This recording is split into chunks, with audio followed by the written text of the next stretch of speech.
Hello.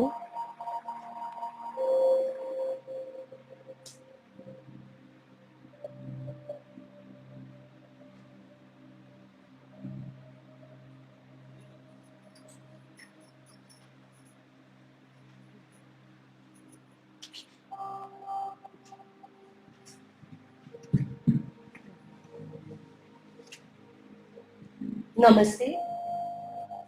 आप सभी का स्वागत है। और आगे बढ़ने से पहले हम अपने आप को पहले सेटल करेंगे।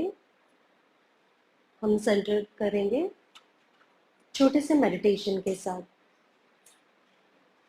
सभी के मोबाइल साइलेंस पर रिलैक्स करें। शरीर को बिल्कुल भी ढीला छोड़ दें। आंखें बंद। फिर शरीर की तरफ ध्यान ले जाते हुए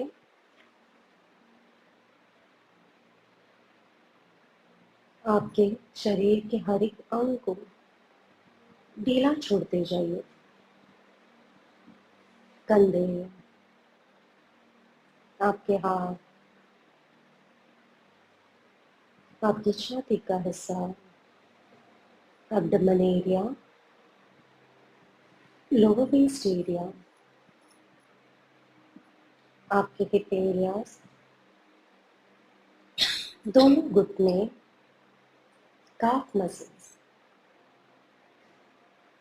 और पैरों की उंगलियों तक के पूरे हिस्से को ढीला छोड़ दें। Relax, relax and relax. अब आपका ध्यान सांसों पर ले जाइए। लंबी गहरी सांसें लें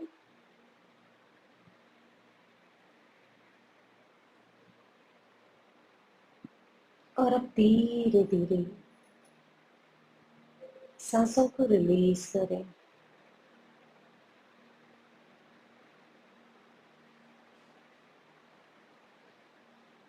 फिर लंबी गहरी सांसें लें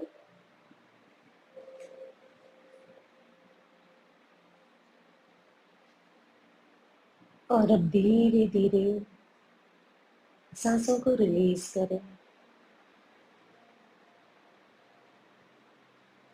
फिर एक बार लंबी गहरी सांसें लें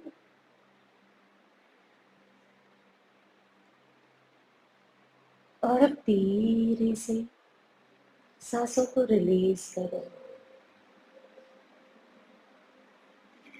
सांसों की ये प्रक्रिया इसी तरह जारी रखेंगे। हम आवाहन करेंगे हमारे हाई सेल्फ का, हमारे इनर चाइल्ड का। आवाहन करेंगे सभी देवी देवताओं का, हमारे मास्टर्स, ग्रैंड मास्टर्स का। हमारे अपने आत्मा का आह्वान करेंगे या रिक्वेस्ट करेंगे हमारे गार्डियन एंजल से कि वे हमें तन मन से पूरी तरह से सुरक्षित रखें।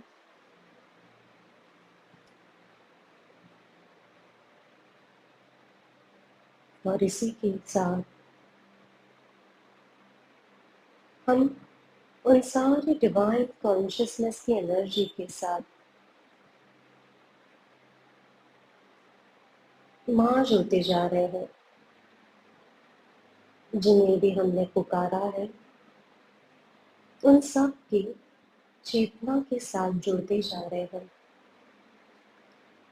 अनुभव करें उन सब की तेजो लया को, जो आभा मंडल है उनकी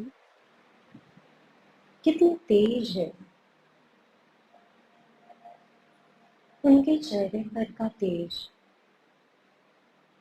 वो सौम्य सी हंसी, चमकती हुई आंखें और बिल्कुल रिलैक्स और शांत भाव जो उनके चेहरे पर है, वो सौम्य की हंसी के साथ उसी हंसी को अपने अंदर अवतरित करिए। देखें वो सारी ऊर्जा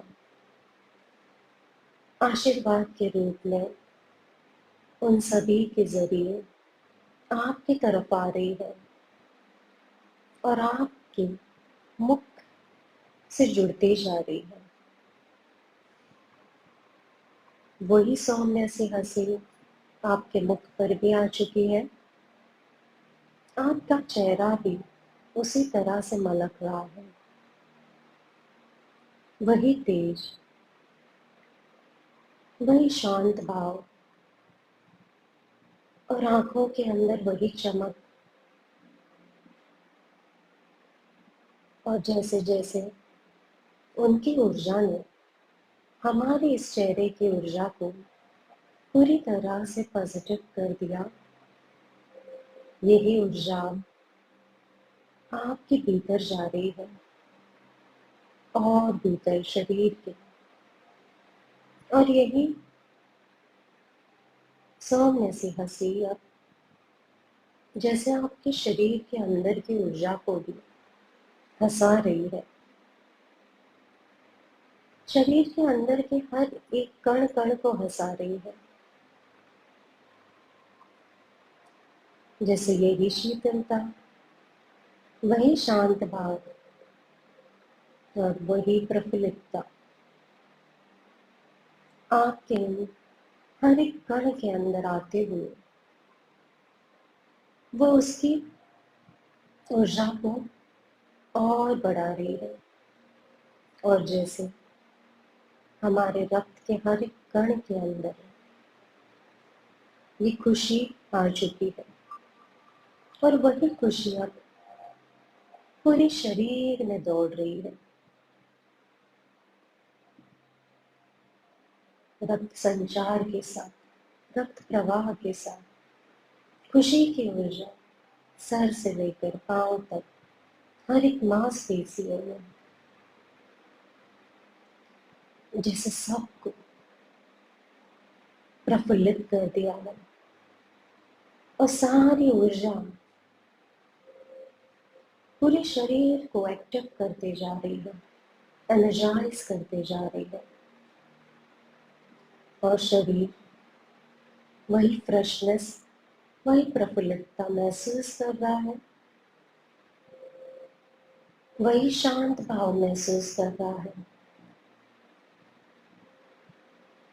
शरीर के हर एक अंग, हर एक बॉडी ऑर्गन्स एंड पार्ट्स वही प्रफुल्लता, वही शांत भाव महसूस कर रहे हैं।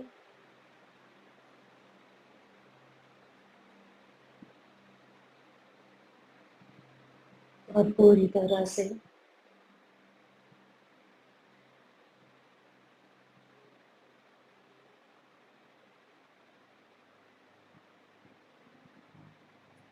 आपको रिलैक्स कर दिया है।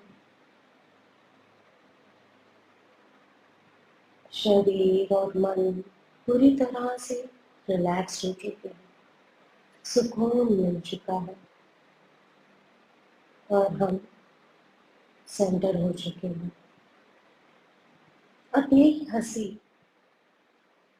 हमारे अंदर, हमारे दिल से जुड़कर फिर दोबारा चेहरे तक आ पहुंची। और देखें हम सब के चेहरे पर ये सुंदर सी हंसी झलक रही है।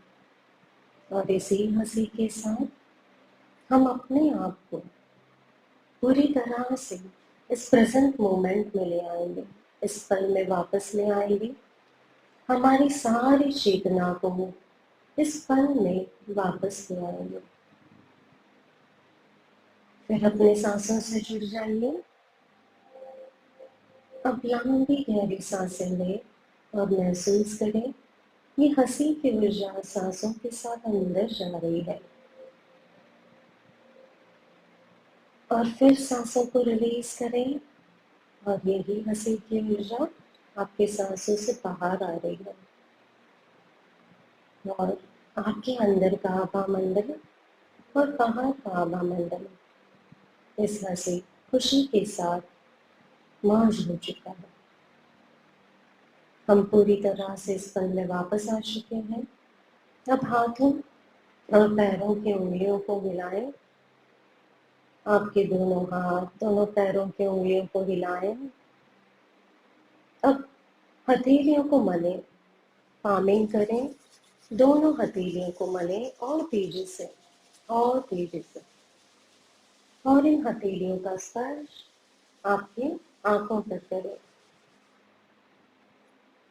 सारी ऊर्जा को अपने आंखों के अंदर जाने दें और हथेलियों के भीतरी आंखों को खोलें।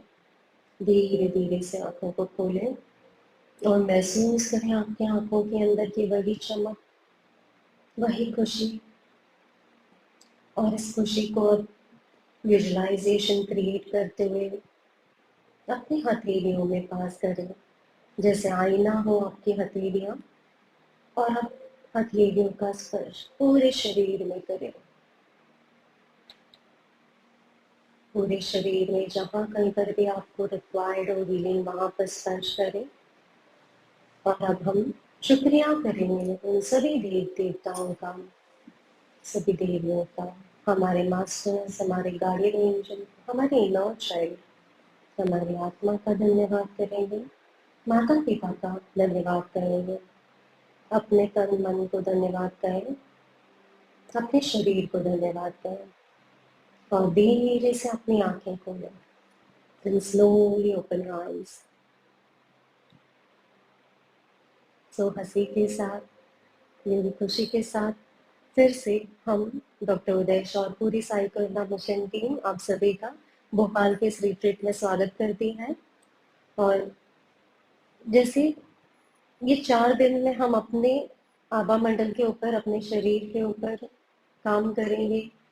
मन को हम बदलने की कोशिश करेंगे ताकि मन पॉजिटिव रहे, हम शांत उसी तरह से रहें जैसे अभी शांतता को हमने महसूस किया। हम जैसे डॉक्टर उदय शाह ने कल भी हमें इंट्रोडक्शन दिया था कि he is an aura scientist, और ऑरा के माध्यम से ही हम आपको गाइड करते हैं। हमने आप सभी की पहले तस्वीर लेना शुरू कर दी है और उस बेस पर हम गाइड करेंगे और उसी तरह से हम अपने ऊपर काम करेंगे। और फिर आखिरी दिन आपकी एक ऑरा ली जाएगी और उसको कंपेयर करेंगे कि कितनी चेंजेस हमने अपने इस आभा मंडल में इन 4 दिनों के अंदर लाई है। क्योंकि 4 दिन में हम सोल लेवल की हीलिंग करेंगे, डीएनए की हीलिंग होगी, हमारे जेनेटिक इम्प्रिंट्स में हम शिफ्ट ले आएंगे, हम अपनी सोल सर्जरी करेंगे, जैसे हम पास्ट लाइफ रिग्रेशन कहते हैं। पास्ट लाइफ रिग्रेशन में ऑरा के अकॉर्डिंग जो भी रिग्रेशन आपके लिए बेस्ट होगा वो रिग्रेशन गाइड किया जाएगा। मैंने डिफरेंट टेक्निक्स हैं, तो उस टेक्निक के अकॉर्डिंग आपकी जो सर्जरी होगी in form of regression that will bring a major shift और उसे मास लेवल की हीलिंग भी मिलेगी। तो ये इस 4 दिनों के दौरान हम आपके साथ मिलकर हीलिंग करेंगे। अब इंट्रोडक्शन को आगे बढ़ाते हुए मैं आप में से एक जन को वेलकम करूंगी कि आप यहाँ पर आए और अपना नाम और पर्पस जस्ट एक छोटे से 2 मिनट्स के अंदर आप अपना इंट्रोडक्शन दीजिए। तो मैं वेलकम करती हूँ, आप आ जाइए और हमें इंट्रोड्यूस कीजिए। तो हमारे साथ जुड़ेंगी अभी रेखा जी।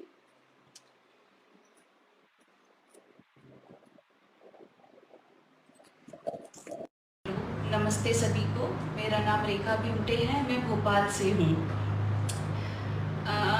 मेरी शायद ये कुछ 10 या 12वीं रिट्रीट होगी, बट सर के साथ लगता ही नहीं है कि हम इतने समय से जुड़े हैं। हर बार लगता है एक नए तरीके से उनके साथ जुड़े हुए हैं। मैं एक छोटा सा एक्सपीरियंस शेयर करूँगी कि मेरे हस्बैंड अभी सेंट्रल गवर्नमेंट में हैं और एक ही जगह पर ज़्यादा से ज़्यादा 7 साल रहने की परमिशन होती है, बट उनका 2006 से यहाँ ट्रांसफ़र हुआ है और इस बीच में 2 बार उनको दिल्ली जाने का रहा। तो सर 2019 में उनका मंत्रालय में ट्रांसफ़र हुआ था। मतलब ऑल ओवर इंडिया में सिर्फ एक मेरे हस्बैंड थे सर जिनका ट्रांसफ़र होगा बिकॉज ऑफ यू, आपकी हीलिंग की वजह से। और एक अभी सर रिसेंट उनको 22 मई में उनको रिलीव कर दिया गया। मतलब रिलीव कर दिया तो फिर भोपाल में तो उनका कोई कुछ बचता ही नहीं। बट उन्होंने फिर प्रयास किया कि नहीं, मुझे दिल्ली नहीं जाना, क्योंकि हमारी फैमिली कुछ इस तरह से है, mother in law sister in law हम पे डिपेंड है, तो नहीं जा सकते थे। तो मैंने कहा कि ठीक है भाई, जो भी होगा एक हीलिंग करते हैं। बट सर ने हमको अभी तक ये सिखाया है कि हीलिंग के साथ साथ जैसा हो रहा है आप उसके साथ बहना भी सीखो। अगर नेचर चाहता है कि परिवर्तन हो तो ठीक है। तो मैंने वो इंटेंशन भी डाली कि जो हमारे लिए बेस्ट हो वो भी हो। बट जब तक सर ने हेल्प हमको दी है कि एक हीलिंग का टूल है, तो वो हमने किया। तो 22 मई से मेरे हस्बैंड अभी घर पे ही थे सर। अभी लास्ट फ्राइडे वहाँ से ऑर्डर आया कि वो जो आपको ट्रांसफ़र किया गया था वो ऑर्डर उनका कैंसिल किया जाता है और उनको सेम जगह रिटेंशन दिया जाता है। और सर जब उनका ये था कि उनको जब जिन्होंने किया तो उनके अंडर में 2 सीनियर सर आते हैं, एक सेक्शन ऑफिसर और एक अंडर सेक्रेटरी, और फिर आता है डिप्टी सेक्रेटरी। तो जो अंडर सेक्रेटरी था वो कहीं ना कहीं पता नहीं, या तो उनके साथ उनके जो भी कर्मा थे वो मिले नहीं उनको, 2 बार वो दिल्ली गए। जो हायर रेंज वाले थे डिप्टी सेक्रेटरी, उन्होंने बोला हम तो कर देंगे, हमें कोई दिक्कत भी नहीं है आपकी। सर जब उनको अभी उन्होंने थैंक यू का मैसेज डाला, उन्होंने सर लिख के दिया है कि इट वॉज वेरी डिफिकल्ट। ये देखिए सर, पर सर आपकी कृपा से और हीलिंग से आज ये पॉसिबल हो पाया है। Thank you sir.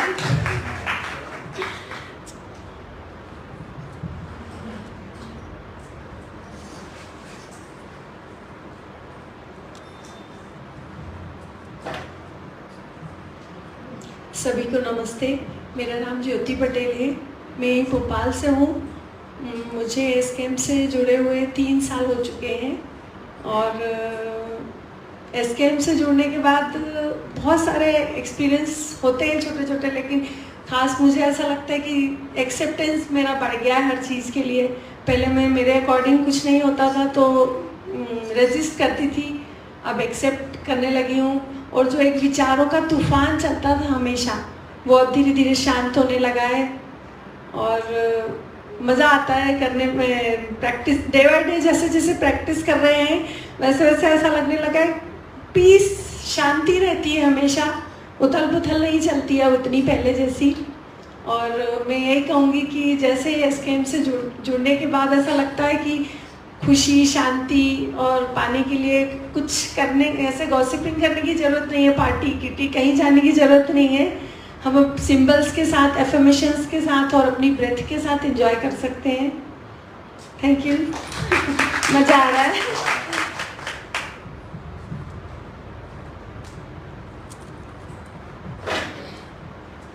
Good morning, नमस्ते। मेरा नाम ग्लोरिया है। मैं एसकेएम के साथ पैंडेमिक के ठीक पहले जुड़ी थी, मतलब just before pandemic started. So I have always been someone who wanted to be spiritual. My dad was a Krishna consciousness follower. So since 2013-14 I have been in this route. I don't know if it was spiritual or not, but mostly Krishna is what we have followed. हमारे घर में इससे बहुत झगड़े होते थे, but eventually I came to a route where I don't have to see भगवान भगवान. I can do my meditation and I don't have to go and tell people around कि तुम ऐसा करो, वैसा करो, नॉनवेज मत खाओ, ऐसा नहीं करो, वैसा नहीं करो, तो नो कलेश, so शांति, peace. But over a period of time अभी ऐसा हो गया है कि whenever I find time for meditation, my husband is extremely angry with me. तुम ये मेडिटेशन कर लेती हो और फिर घर में कुछ ना कुछ बदल जाता है and it happens the way you want it. That is not something he likes. Most recently, मैं Panchgani, so this year I have been very lucky. This is my 3rd retreat in the year. And I have 2 very tiny kids, all by the blessings of SKM. One was supposed to be क्या उसे बोलते हैं madam, वो जो अलग type के बच्चे होते हैं ना, थोड़ा सा, हाँ, हाँ, सब स्पेशल है, वो जो एक कंडीशन होता है, जो 4 डिजीजेज होते हैं, उनमें से ही was diagnosed with that. But then when I was taken for amniocentesis, it's only there that a doctor said that he is perfectly fine, and in every 200 people, one female who will have a completely healthy fetus can lose the baby also with that test. It's a legal test that happens to the government of India. So he came out fine. Then my second child was also said to be the same, and that was diagnosed in the 5th month of pregnancy. But since it was 5th month already, and I was made to understand that in week 20, and after week 22 you cannot abort a child in India. So we accepted and we said it is all going to be fine. So I have absolutely great kids at home One is a son who is about 3 years now, and my daughter is 15 months. So this year I've been very lucky with 3 retreats. And first retreat I took my kids to Nasik. तो उसके बाद से the Sai thing works very well with me. कुछ भी होता है हम वो धुनी लेके चले गए थे घर पे, तबीयत खराब, सर्दी, जुकाम, टीवी देख रहा है, ये कर रहा है, हर चीज़ पे हम वही कर देते हैं, पानी में मिला के I do that. I am not showing this to my husband. तो it works very well. तो अभी खत्म हो गया तो then I went to the Bangalore वाला, कोई भी एक मंदिर में चले गए, वहाँ से उठा के लेके आ गए, बोला ये भी साई जैसा ही काम करेगा, तो it works very well with my kids. Then I went to Panchgani, वहाँ पे शीतल मैडम ने बोला मंदिर के पास घर नहीं लेना. अब हम मंदिर के पास पिछले 6 साल से रुके हुए थे, इतना झगड़ा कर करके मतलब I had a dream inside me that I will stay in a duplex house. मतलब I am not so rich, so I can not afford having a house which is a duplex, जो अपना हो करके, for all the life I have been through. Luckily I found out one of my colleagues जिसका घर खाली पड़ा हुआ था, थोड़ा दूर है सिटी से. I just changed my house and I'm here again. And I dropped a message to Sheetal madam also कि आपने कहाँ घर चेंज करना है. तो 3 महीने बाद that was my only target. Before the next retreat I have to change my home कैसे भी. It's a 2500 square feet house with a full playground है घर पे, and it's a triplex for me. So the terrace is also all mine. So that's the materialistic side of me that I have realized कि बहुत चीज़ें हैं which I am, it doesn't happen overnight, it takes me a lot of time, but it happens. But there's still a part of me which I feel has not evolved as much. कि sir का एक talk था, वहाँ पे sir ने कहा था कि एंड में पहुँच जाने के बाद तुम्हारा फ्री विल होना चाहिए. I don't know where it was, but I remember Diwakar ji was somewhere around there and उन्होंने कहा था, मैसेज आया था, ऐसा कुछ था. I see his face whenever I remember this. So the meaning of that is, you might want to be the owner of 10 hotels, you will do. But in the meantime, if you meet with an accident and you're on a wheelchair, exactly ये example दिया था sir ने, you will have all the money, you will have all richness, but you will not have the liberty to enjoy that the way you wanted it to be. So I still feel that there's a lot I have manifested over a period of time. I got myself 3 properties after I have come down to SKM. I have no idea how it happened. In 21 I got 1, 22 I got 2 houses. I got a car also out of nowhere. Sir को हमने पूछा sir car मिलेगा नहीं मिलेगा, sir ने बोला blue, हमने बोला सिल्वर, सर ने बोला ठीक है जो मिलता है ले लो. And in no time I got myself a car. So after Panchgani this also happened कि हम इतने सालों से I am working for 16 years now and I have never had a car for myself as yet, because I am like कौन car use करता है, जो अमीर होते हैं वही लोग करते हैं, it's a liability. But I now appreciate that a car can be of use to you. So I have been able to manifest a lot of things, but on the personal front I feel at the end of it, it doesn't happen the way I want. I wish I had that free will for me as well. Like I changed the house, but the distance from my office to my home has become really far. So these are very trivial conversations, but I think that's what spirituality does to you. It takes you to a high, but एक point के बाद लगता है कि सब कुछ मिल जाना चाहिए, but handle नहीं हो पाता मुझसे, I feel. So then this thing comes back, you know, फिर झगड़ा होगा, फिर होगा, अरे फिर let me do meditation, फिर दिन में 3 घंटा 4 घंटा meditation होगा, it all becomes fine, because then you reject what the other person is coming and saying कि हाँ वो तो बोलेंगे, वो बोलते रहने दो, it is okay, after a certain point they will also adjust. So I wish that I get to a state like that कि whatever comes, it stays and it's accepted by everybody around me. I cannot do much to change people around me, but I can do things to the people that I have around me, which is my kids. I can influence them, I can make them more godly, or at least accept. मतलब अभी भी हम लोग ऐसे करते हैं कि घर में कोई भी प्रॉब्लम होता है तो हम जाके दिया जला लेते हैं, and it works out very well for us. I don't know how. Some of the other problem is there. Somebody is not coming home, somebody is late, कहीं कुछ फंसा हुआ है, कुछ हुआ है.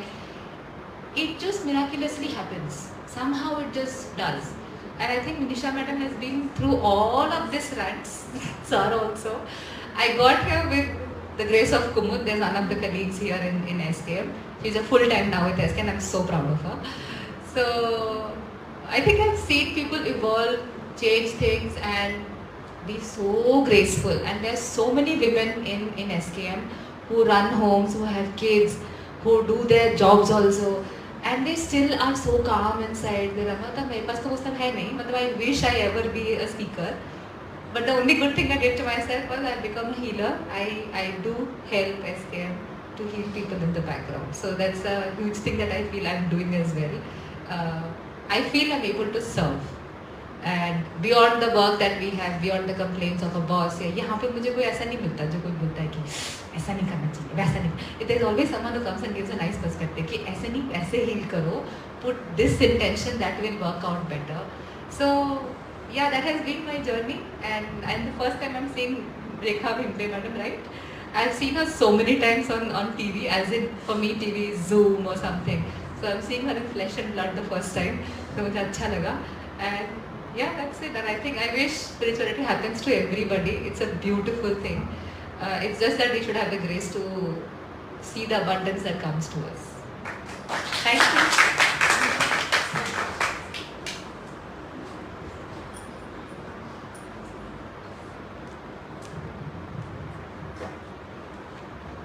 नमस्ते सभी को.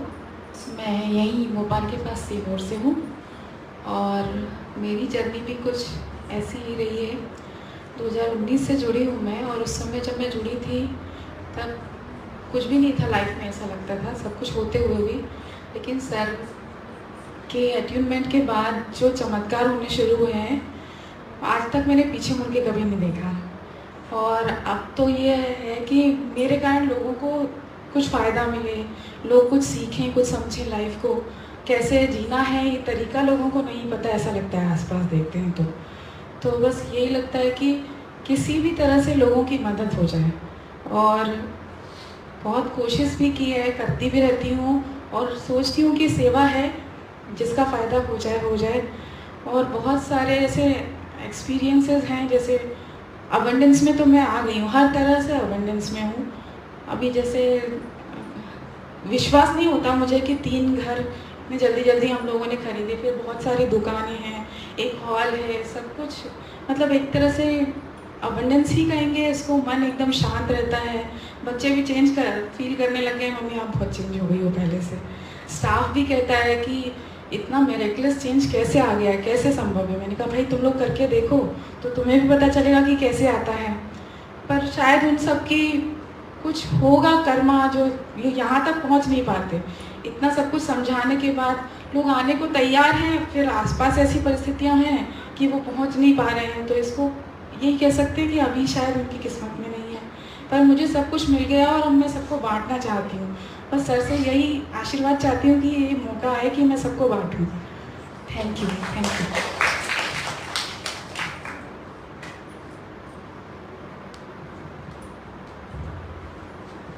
हेलो, नमस्ते. मेरा नाम मनीषा आर्मो है. मैं बालाघाट से आई हूँ और अभी मेरा फर्स्ट टाइम है. अभी कोई एक्सपीरियंस नहीं है मुझे. क्या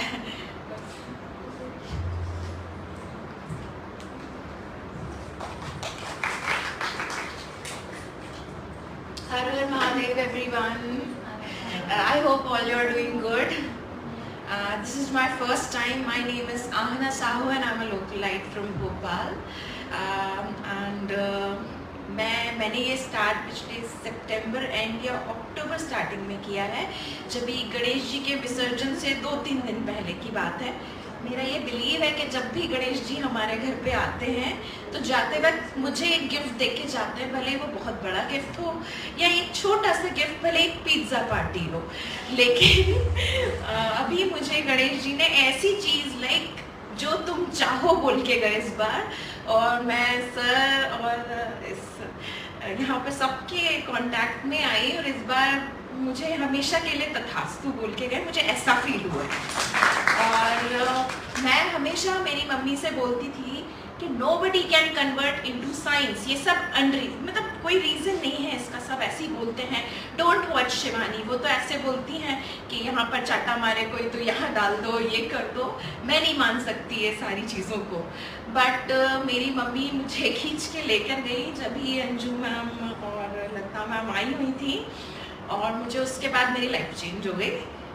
और बहुत सारी ऐसी चीज़ें थी जो मैं अपने दिल पे लगा के बैठती थी, वो सारी चीज़ें 50% कम हो चुकी हैं. काफ़ी बीमार रहती थी, वो भी सारी चीज़ें मैंने कवर कर ली है. और मैं अपने आप को हमेशा से पता नहीं क्यों बहुत क्लासी समझती हूँ, बहुत ज़्यादा क्लासी समझती हूँ, और मैं हूँ भी. और यहाँ पर मैं अपने आप को शिव जी का स्पेशल चाइल्ड मानती हूँ बचपन से. मुझे ऐसा लगता है कि एक्चुअली मैं हूँ, सब होंगे, मैं ज़्यादा स्पेशल हूँ. तो मुझे यही लगता है कि एक्चुअली मुझे फील हुआ है कि मैं एक्चुअली बहुत स्पेशल हूँ, बहुत ज़्यादा अच्छी हूँ, इसलिए मैं यहाँ आई हूँ। मेरी फर्स्ट है और आगे भी होती रहेंगी और बहुत अच्छा फील हो रहा है यहाँ के। Thank you so much. Sir को बहुत ज़्यादा थैंक यू। मैं आपको यूट्यूब पे देखती हूँ, मुझे बहुत अच्छा लगता है। आपने अपने वीडियो में बताया था कि मुझे कहा था कि तेरा ये नहीं हो सकता, तेरा ये ग्रह खराब है, तेरा वो ग्रह खराब है। वो सर सेम टू सेम सबने मुझे भी कहा था, लेकिन मैंने उस समय सिर्फ उनको गलत साबित करने के लिए, क्या इसने मुझसे कहा ना, मैंने यूपीएससी में अपना बहुत टाइम बर्बाद किया है, कभी 2 नंबर से कभी 3 नंबर से छूटी हूँ, नेशनल इंस्टीट्यूट ऑफ टेक्नोलॉजी की निकली हुई हूँ और सब कुछ छोड़ के मैं दिल्ली प्रिपरेशन के लिए चली गई थी। उन्होंने अपने पापा का पैसा उड़ा के आ गई नहीं हुआ। और आज पता चल रहा है कि वो इतना बड़ा दुख समाया हुआ था अंदर, वो जैसे ही प्रैक्टिस किया ना, सारा दुख निकल गया। ऐसा दुख निकला है कि मैं डिप्रेशन में थी, मैं बहुत कुछ। और अभी ये जो मेरा वेट बहुत ज़्यादा दिख रहा है ना, ये भी मैं बहुत पतली हो गई हूँ मैंने 10 kg वेट कम किया है अपना। और बस यही सारी चीज़ें हैं। और जैसे कि सर ने मुझे हमें बताया था उस वीडियो में कि मुझे ये है, अब मैंने कहा जब इनकी लाइफ इतने हद तक चेंज हो सकती है, मैं भी तो शिव जी का स्पेशल चाइल्ड हूँ, मैं भी डिट्टो तो अब मैं यहाँ पर अनाउंस करती हूँ कि अब मैं भी ditto thank you so much everyone, thank you.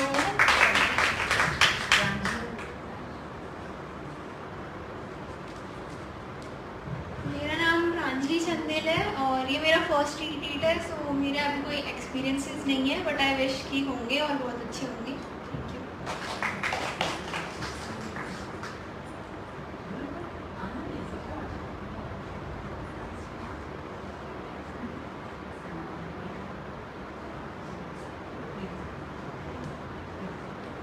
Hello everyone, myself Akanksha और ये मेरा 6th रिट्रीट है।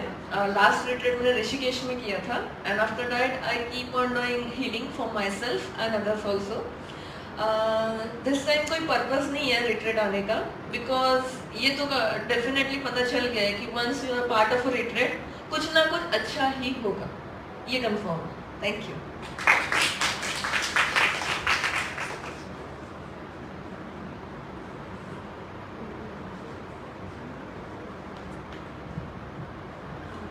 नमस्ते सभी को।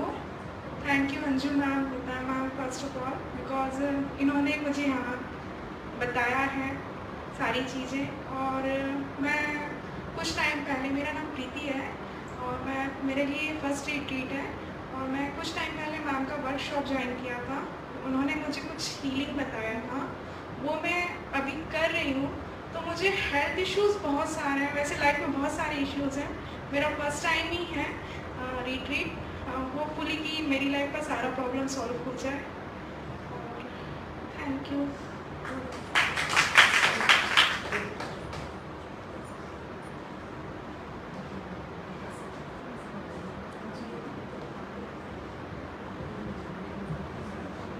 नमस्ते सर, सभी को मेरा नमस्ते, प्रणाम। मेरा नाम कृति चतुर्वेदी है और मैं यहीं भोपाल से हूँ और मैं सर के साथ ये 3rd रिट्रीट है मेरी। फर्स्ट टाइम मैं गई थी ये कोरोना के बाद, जो वृंदावन में पहली रिट्रीट हुई थी, तो वहाँ मैं पहली बार गई थी, फिर एक बार भोपाल में और अभी दूसरी बार भोपाल में। तो मुझे काफ़ी सारे हेल्थ इश्यूज़ थे, मेरा अभी काफ़ी ठीक हूँ।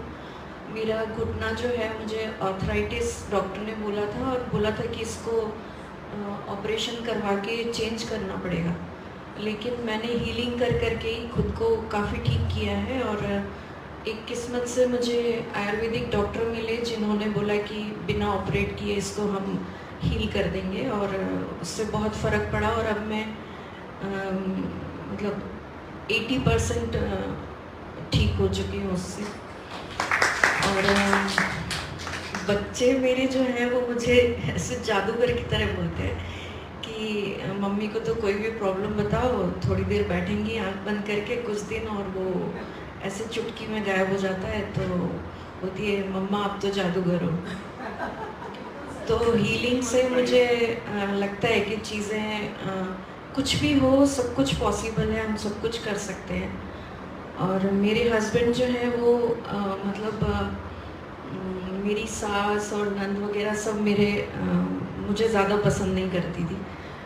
और अब ये स्थिति है कि वो लोग मेरे हस्बैंड से मेरे लिए लड़ लेते हैं कि नहीं उसको कुछ नहीं बोलना, और सब मेरे इतने पक्ष में है कि वो बोलते हैं कि तुमने ना पता नहीं सब पे क्या जादू टोना कर दिया है कि तुम्हारे खिलाफ कोई कुछ बोलता ही नहीं है। तो बहुत कुछ मिला इससे, और हमेशा इससे जुड़े रहना चाहती हूँ, और चाहती हूँ कि सब लोग इससे जुड़ें, और मैं भी इसको आगे सब लोगों को बता पाऊँ, सिखा पाऊँ। Thank you.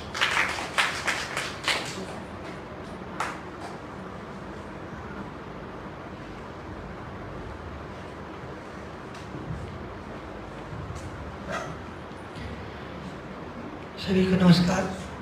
मेरा नाम रज्जाक अली है, टिगोन डिस्ट्रिक्ट से आया हूँ। ये मेरी सेकंड रिट्रीट है।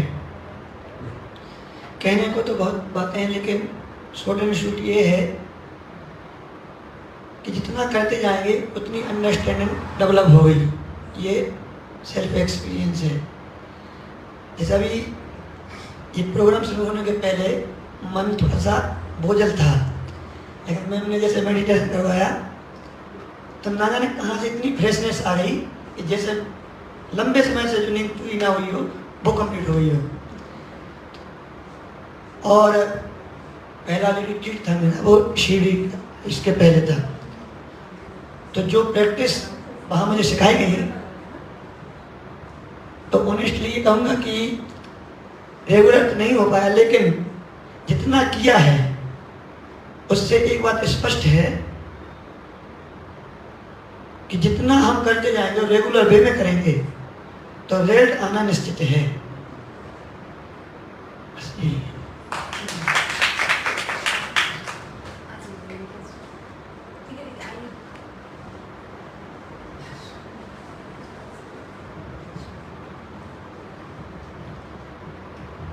आप सभी को नमस्ते। आप सभी के अंदर होती हुई आत्मा को मैं प्रणाम करता हूँ। कहने के लिए तो बहुत कुछ है, मैं इतना खुश हूँ। मैं सन 2015 से सर का मैं वीडियो यूट्यूब पे देखता आया हूँ, जब मैं प्राणिक हीलिंग किया था। और pranic healing basic, advance, crystal और सोल आयुर्वेदिक सब करने के बाद सर का मैंने वीडियो देखा, तो बहुत इच्छा थी सर से मिलने की और सर का रिट्रीट करने की। पिछले साल भी अंजू मैम से बात हुआ था, तो पेमेंट करके भी वापस भी करवा लिया था। फैमिली में कुछ इशू ऐसा आया था कि पेमेंट करने के बावजूद भी सर मैंने उस पेमेंट वापस करवाया। लेकिन इन दरमियान सर का ब्लेसिंग हुआ हो या आप लोगों का ब्लेसिंग हुआ हो, जिससे मैं जो समस्याएं झेल रहा था उससे रिटर्न वापस आया और पेमेंट का इशू भी नहीं हुआ। इस बार जो है आसानी से आ पाया।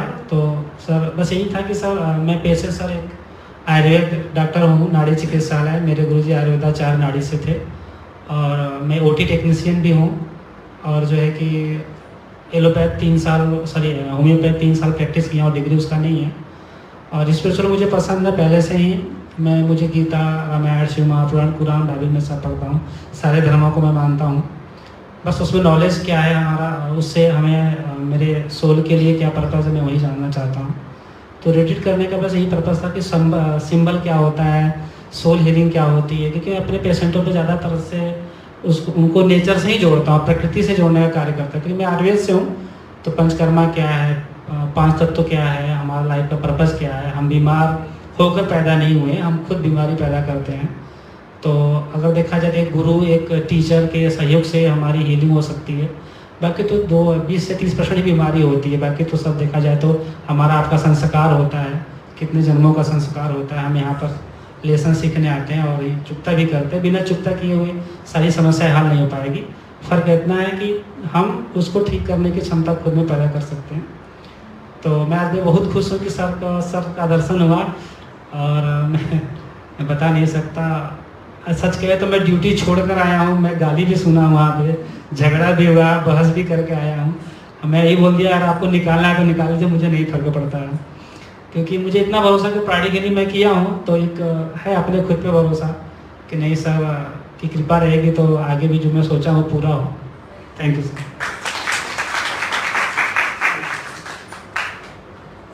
सॉरी सर, मेरा नाम मनीष कुमार मौर्य, मैं वाराणसी से, मैं बताना भूल गया।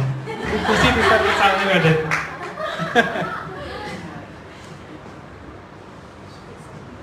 मेरा नाम रमेश कुमार वर्मा है, मैं टीकमगढ़ से आया हूँ। पिछले महीने कैंप हुआ था टीकमगढ़ में, तो वहाँ मुझे आप लोगों की जानकारी मिली, एक दिन अटेंड किया। उसी दिन मेरी इच्छा हुई थी कि मैं भोपाल जाके इसको अटेंड करूँगा, और आज आप लोगों का सब आशीर्वाद है कि मैं आप उपस्थित हूँ आपके बीच में। नमस्ते।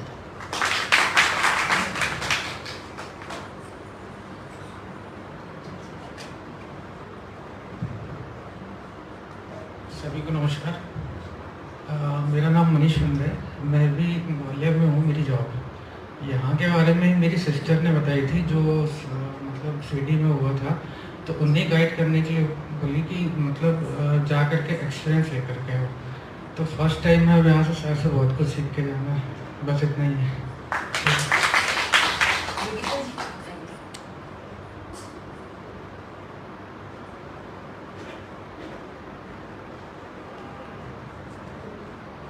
हेलो, मैं योगिता कपूर, और मुझे यहाँ के बारे में रेखा जी से पता चला था।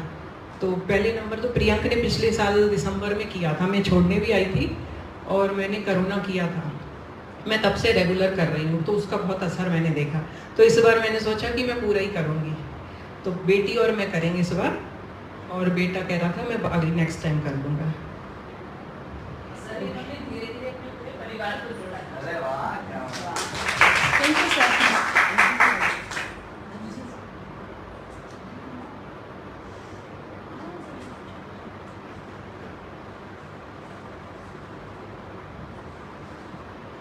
हेलो, नमस्ते सभी का। मैं लता शर्मा भोपाल से ही हूँ, और मैं साई करुणा मिशन से 2019 में जुड़ी थी, और ये मेरी कौन सी रिट्रीट है, गिनती पे नहीं है एक्चुअली। तब मुझे लगता था कि मैं बहुत मुसीबत में हूँ, बहुत परेशानी में हूँ, बहुत बड़े डिप्रेशन में थी, और जैसे ही रिट्रीट फर्स्ट की तो पूरा मतलब ऐसा लगता था इतने बड़े बड़े बादल हैं और सब आपस में टकरा रहे हैं और मेरी हालत ख़राब है। और जैसे ही वो फर्स्ट रिट्रीट हुई, जो एक्सेप्टेंस आया, सारे बादल एकदम छट गए, और मैं अपने आप को देख पाई कि ये सफरिंग कुछ भी नहीं थी, मेरे ही बनाए हुए बहुत सारी इल्यूजन्स और वो सब थे। लोग ज़रूर मेरे सामने ऐसे थे कि है ना, मेरे अकॉर्डिंग नहीं होता था, राइट। और कुछ चीज़ें होती हैं जो हम अपने कर्मास के साथ लेके आते हैं, तो जो होगा उसे एक्सेप्ट करना ही है। जब आप चेंज नहीं कर सकते तो आप एक्सेप्ट कर लीजिए केवल। तो ये बहुत खूबसूरत चीज़ थी जो सीखी, और Karuna healing, psychic surgery, money abundance, ये सीखा। तो बहुत सारी मेरी प्रॉब्लम ऐसे चुटकियाँ बजाते। इसका एक एग्जांपल देती हूँ कि जैसे ही हम पंचगनी, मेरी फर्स्ट रिट्रीट थी, मैं वहाँ से निकली और हम कार से जा रहे थे, 2 बंदे मेरे साथ थे और उनको फ़्लाइट पकड़नी थी, और इतना बड़ा जाम था कि हो गया था कि उनकी तो छूटेगी ये फ़्लाइट। मैंने बोला कि यही सबसे अच्छा टाइम है जब हम टेस्टिंग करें, और हमने डाइकोमियर डालना शुरू किया। आप विश्वास नहीं करोगे, जैसे कि पता नहीं कैसे गाड़ियाँ हट रही हैं, और हमें ऐसा रास्ता मिला और फट से हम वहाँ पे पहुँच गए, और उनका भी हो गया, मेरी भी बस मुझे मिल गई। तो इतने मिरेकल्स। इसके अलावा मेरे घर में अभी भोपाल में पिछले लगातार बहुत बारिशें होती हैं। तो एक बार क्या हुआ कि मेरे यहाँ मेड आती थी, तो वो मेड का बेचारे का घर ही पूरा डूब गया था, और उसके बाद में मुझे पता चला कि उनके निचली बस्तियों में होते हैं और ऐसा।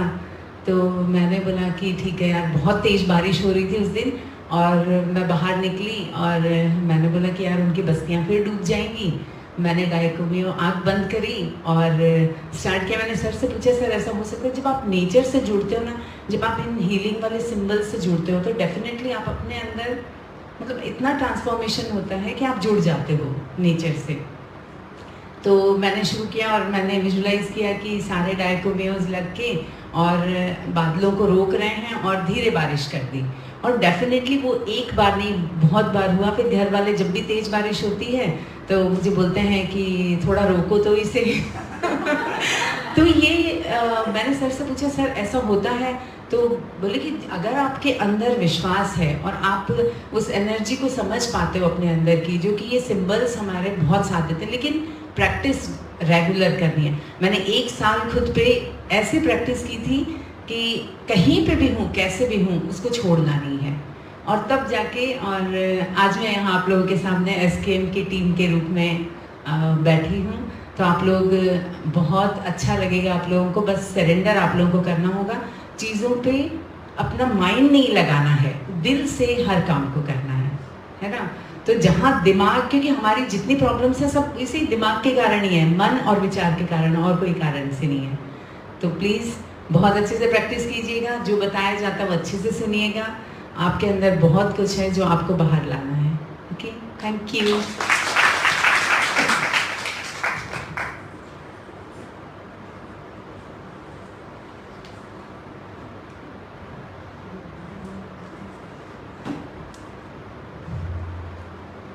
गुड मॉर्निंग सभी को। गुड आफ्टरनून हो गया क्या? तो मेरा नाम अंजू वर्मा है और मैं रहने वाली तो भोपाल की हूँ, लेकिन 15-16 साल से मैं मुंबई में हूँ। तो फ़िलहाल मुंबई से आई हूँ और हमारे एक्सपीरियंस बहुत सारी रिट्रीट्स में हम शेयर करते रहते हैं। तो काफ़ी लोगों ने, मतलब मिलते जुलते ही होते हैं करीब करीब। जैसे कृति ने बोला कि रिलेशनशिप इश्यूज़, मतलब जो इन लॉज के साथ थे, तो मेरे ऐसे कोई इश्यूज़ नहीं थे, लेकिन हाँ फिर भी एक रहता है ना, एक डिस्टेंस रहता है इन लॉज के साथ में। मतलब वो एक्सेप्टेंस नहीं रहता, मेरी तरफ से भले हो, उनकी तरफ से नहीं था। तो सर ने एक बात बोली, वो चीज़ एकदम अंदर बैठ गई कि हमें उनको नहीं चेंज करना, हमें अपने ऊपर काम करना है। तो मैंने कोई इंटेंशन भी ऐसा नहीं डाला, ना ही कोई अफर्मेशन डाला उनसे रिलेटेड कि वो मेरे साथ बहुत प्यार से आ गए हैं, ऐसा मैंने कुछ अफर्मेशन नहीं डाला। सिर्फ मैंने अपने ऊपर वर्क किया। बहुत ज़्यादा से ज़्यादा अगर डाला तो ये डाला कि जो भी कार्मिक्स हैं, मतलब वो क्लियर हो गए। ऐसा किसी का नाम नहीं लिया, किसी को विजुलाइज भी नहीं किया, कुछ भी नहीं किया, सिर्फ अपने ऊपर ही काम किया। और उससे ऐसा हुआ कि जैसे कृति ने बताया ना कि पहले वो अगेंस्ट थे, मतलब ऐसा माइंडसेट होता है ना कि एक्सेप्ट करना ही नहीं है, बहू है, बहू मतलब बहू वाला पार्ट हमें प्ले करना है पूरा, कि ये बहू है तो उसके साथ वो बेटी वाला नहीं हो सकता, ऐसा माइंडसेट लेके। लेकिन उसके बाद ऐसा हुआ कि बेटी एक तरफ हो गई और मैं उनके लिए सब कुछ हो गई। मतलब मेरा जो ये हाथ है ना, उनको पता चल गया था कि यहाँ से हीलिंग आती है। पता नहीं उनको कैसे पता चला, मेरी सासू माँ को, कि ये गिवर हैंड है। उनको खुद फील होता था क्योंकि हाथ पकड़ती थी। तो लास्ट के 1-2 साल तो जब भी मैं उनके पास रही हूँ ना, उन्होंने मेरा ये हाथ नहीं छोड़ा। और जो लेडी ये बोला करती थी कि बहू का काम है दिन भर किचन में काम करना, झाड़ू पोछा करना, ये करना, और मैं जब भोपाल आती थी ना 15 दिन मेरे को ये सब करना होता था, 20 लोगों का खाना होना, सब कुछ करके। लेकिन लास्ट के 1-1.5 साल ये हालत हो गई कि वो मेरे को अपने पास बिठाती थी मेरे हाथ के लिए और बोलती थी ये कुछ काम नहीं करेगी, सब लोग काम करेंगे, ये मेरे पास बैठेगी। तो वो 1 साल मतलब, तो हीलिंग का इफेक्ट मैंने और कहीं कोई ऐसी हीलिंग सीखी भी नहीं थी। ये फर्स्ट टाइम था मेरा जो मैंने रेकी हीलिंग वगैरह। रेकी का फर्स्ट लेवल, सेकंड लेवल शायद मैंने किया हुआ था पहले से, लेकिन फिर ये जो रेकी हीलिंग, हमने जो करना हीलिंग सीखी, उसने मिरेकल्स किए।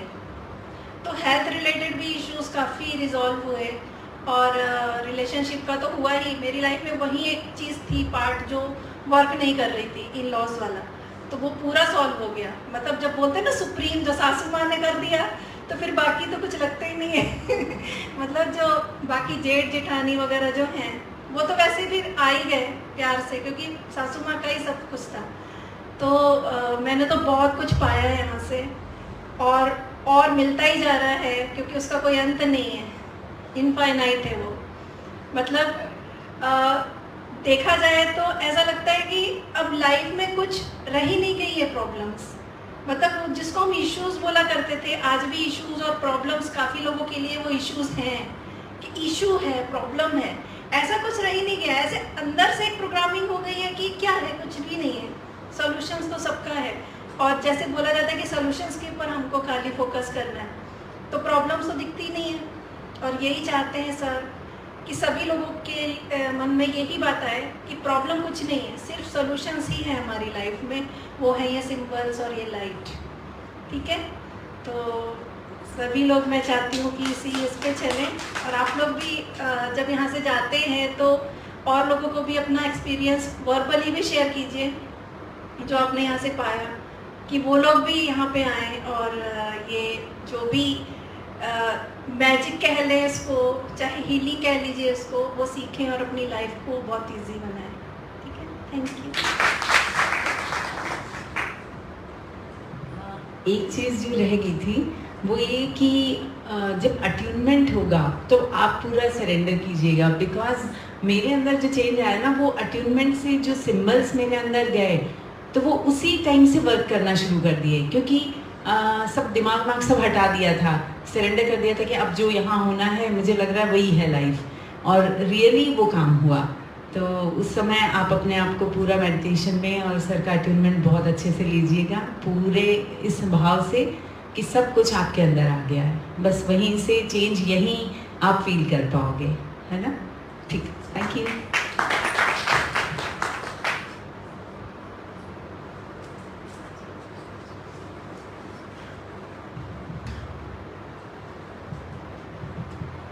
फिर से एक बार नमस्ते सभी को। मेरा नाम निशा है और मैं सर के साथ 2014 से जुड़ी हुई हूँ। ऐसे तो 2005 में सबसे पहली बार मिली थी उन्हें, और तब मेरी हीलिंग की जर्नी शुरू हुई। तो first master for my healing journey is sir doctor Uday Shah, उनकी वाइफ मीन्स मैम जो हैं।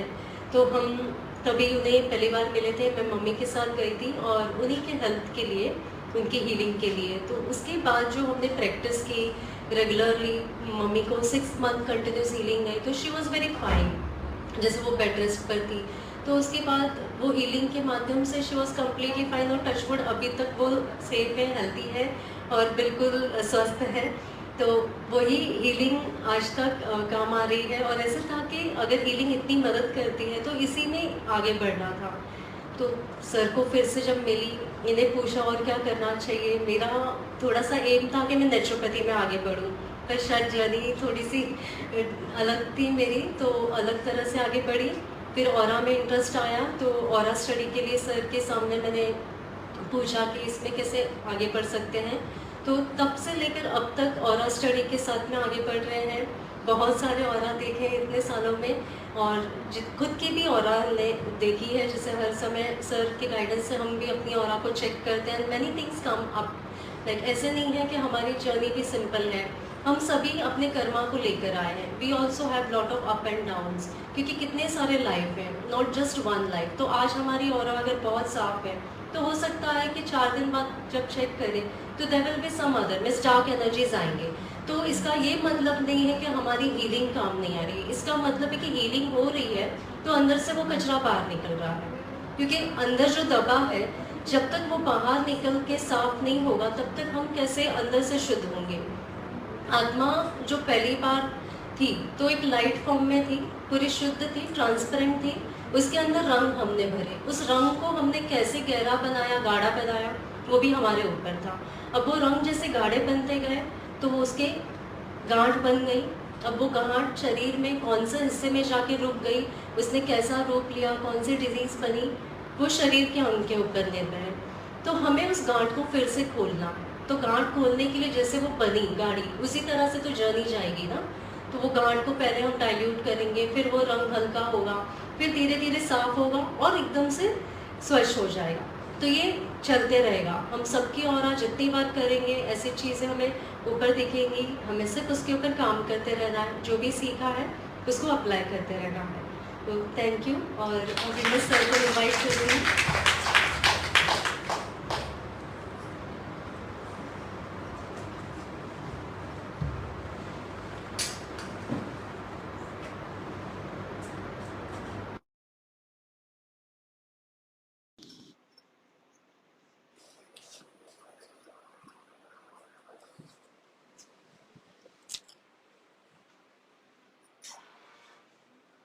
सभी को नमस्ते। एंड सबको वार्म वेलकम कि आप रिट्रीट में आ पाए। काफी लोग हैं जो शायद दोपहर में आएंगे या शाम में आएंगे, बिकॉज काफी लोग ट्रैवलिंग में हैं। हम इसलिए कोशिश करते हैं कि एक दिन पहले ही रिट्रीट से आ जाए ताकि हम थोड़े यहाँ की व्यवस्था संभालें और थोड़े रिलैक्स हो जाएं।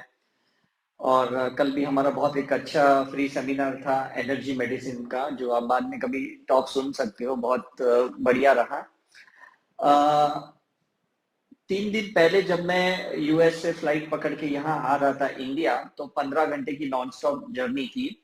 और उस 15 घंटे की जर्नी के लिए मैंने 1.5 महीने वेट किया। मैंने सोचा कि बहुत भागम भाग थी यूएस में, लेकिन जब मैं फ्लाइट में बैठूंगा ना, मैं ऐसे सोऊंगा जैसे एक छोटा बच्चा कैसे झूले में सोता है, ऐसा है। तो पूरे 1.5 महीने में बहुत टायर्ड था। बहुत सेमिनार्स किए, पीएनआर किए, वर्कशॉप किए, रिट्रीट किए। और जैसे फ्लाइट में बैठा, मैंने कहा चलो अब सो जाएंगे, क्योंकि अब 15 घंटा तो कुछ काम है नहीं, कोई मोबाइल नहीं, नेटवर्क नहीं, व्हाट्सएप नहीं। लेकिन आप बिलीव नहीं करोगे, 1 सेकंड के लिए भी नींद नहीं आई। इज राइट, 1 सेकंड के लिए भी। और नॉर्मली ऐसा होता नहीं है मेरे साथ, तो जब भी मैं चाहूँ एक झटके में सो जाता हूँ और मुझे बहुत गहरी नींद आती है। वो एक्साइटमेंट ऐसा था ना कि अब यहाँ से इंडिया जा रहा हूँ, 1 दिन के बाद मैं भोपाल जाऊंगा और भोपाल में रिट्रीट होने वाली है। वो एक एक्साइटमेंट था। आप लोग के लिए ये हो सकता है पहला, दूसरा, चौथा, 10वां रिट्रीट है। मेरे लिए कोई बड़ी बात नहीं है, बिकॉज हजारों रिट्रीट हो चुके हैं। लेकिन हर रिट्रीट में मेरा एक एक्साइटमेंट बना रहता है। मतलब रहता है कि चलो यार, आज एक सेमिनार है, आज इधर जाना है, उधर जाना है, फिर नए लोगों को मिलना है, फिर पुराने लोगों को और एक लेवल पे आगे ले जाना है। मतलब ये बना रहता है। तो मैं 15 घंटे अपने आप को हीलिंग करते हुए प्रिपेयर कर रहा था कि आप लोग को मैं मिलूं और आप लोग को मैं कुछ नया दूं, ताकि मुझे भी अच्छा लगे कि आप इतने एक्सपेक्टेशन से आए हो, इतने पैसे की इन्वेस्टमेंट, इतना समय का इन्वेस्टमेंट है, तो आपको बेस्ट मिलना चाहिए। Is it right? तो ये 15 घंटे जब निकल गए, उसके एंड में जब फ्लाइट लैंड हो रहा था, तो मुझे एक छोटा सा मैसेज आया। मतलब मैं सोच रहा हूँ एक मैसेज के लिए भी मुझे 15 घंटे बैठने पड़े, ऐसा है। और वो मैसेज ऐसा आया कि what is difference between the life purpose and soul purpose, जिसके लिए हम हमेशा सब लोग परेशान रहते हैं कि भाई क्या है मेरा लाइफ पर्पस, क्या है सोल पर्पस, क्या है। तो वो मैसेज मुझे ऐसा आया कि life purpose is give your best to yourself and soul purpose is give your best to the universe. समझ में कि नहीं? खुद के लिए जब आप बेस्ट करते हो, ये लाइफ पर्पस। मतलब मुझे एक इच्छा है कि मैं मर्सिडीज में घूमूं, जैसे ग्लोरिया बता रही थी, मुझे अपना एक घर चाहिए था, ऐसा ड्यूप्लेक्स चाहिए था, और आपने अपनी इच्छाओं को पूरी किया। That is a life purpose. Is it right? और एक होता है जो सोल पर्पस, मतलब हम आए हैं, भगवान ने अपनी एक लाइट को, एक फ्रेगमेंटेड पार्ट को हमको आत्मा के रूप में दिया है कि जाओ दुनिया में कुछ भला करो, कुछ यूनिवर्स में अच्छा करो। Is it right? That is a soul purpose. तो ये दोनों चीजें बहुत जबरदस्त मुझे फ्लाइट में लैंड करने के वक्त समझ गई कि मैं अपने लिए भी बेस्ट करूं, अच्छा खाना खाऊं, अच्छी एक्सरसाइज करूं, अच्छे कपड़े पहनूं, अच्छा अपना घर होना चाहिए, अपनी गाड़ी होनी चाहिए, अपने आप को मैं बेस्ट दूं, कहीं कॉम्प्रोमाइज मुझे नहीं करनी पड़े अपनी खुशी के लिए। That is a life purpose. लेकिन मैं सेम टाइम पे लोगों को भी मैं बेस्ट दूं, ऐसा नहीं कि उनसे कुछ छीन के मैं अपने लिए करूं, उनको भी मैं बेस्ट दूं। दैट इज मैं आत्मा का पर्पस है करके। और हम यहाँ से जब सीख के जाएंगे और ये सीखी हुई ज्ञान को, ऊर्जा को जब लोगों में बांटेंगे, तो सही में हम सोल पर्पस जिएंगे। तो यहाँ पे तो भले आप आए हो लाइफ पर्पस के लिए, अपने लिए आए हो, लेकिन यहाँ जब आप दुआएं अपनी फैमिली मेंबर को दोगे और उनके अंदर जो परिवर्तन आप देखोगे, तो वो आपका सोल पर्पस होगा। Is it right? तो हम ऑरा के माध्यम से ये आपको गाइड करेंगे कि भाई कहाँ पे आप अटक रहे हो या कहाँ पे आप भटक गए हो और कहाँ पे आपको करेक्शन करना है। ये चीज ध्यान में रखना। Is it right? अब दूसरी एक बात है कि जब हम छोटे थे ना, तो हम 2 चीजों से बहुत प्रभावित होते हैं। एक तो कार्टून फिल्म से, इज इट राइट? और दूसरे भगवान के वेशभूषा से बहुत प्रभावित होते थे। या कैसे राम कपड़े पहनते, कृष्णा ऐसे ऐसे ये।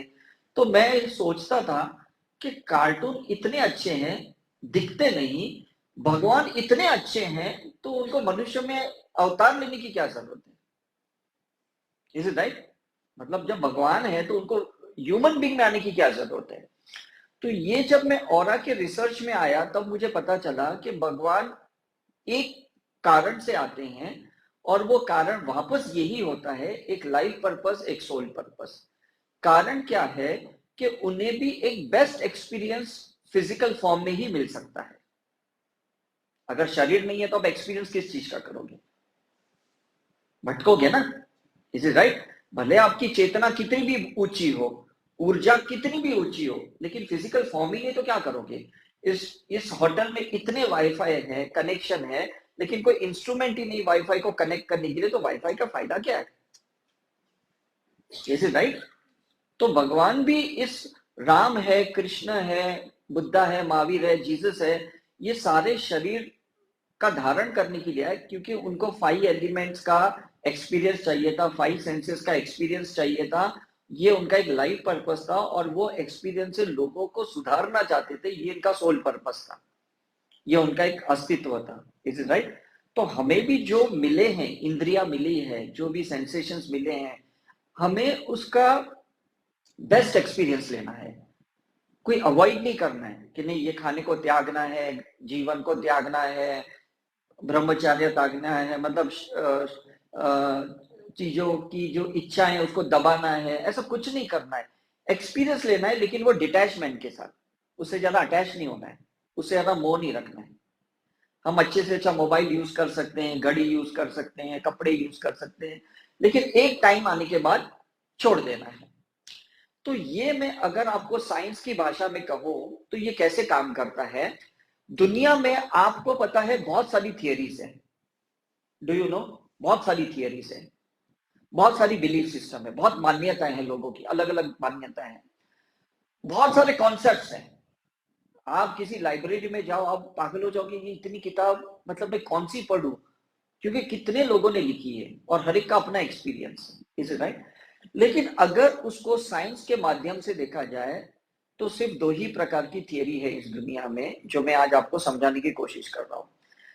पहली थियरी को हम एंटागोनिस्ट थियरी कहते हैं, मतलब ऑपोजिट थियरी कहते हैं।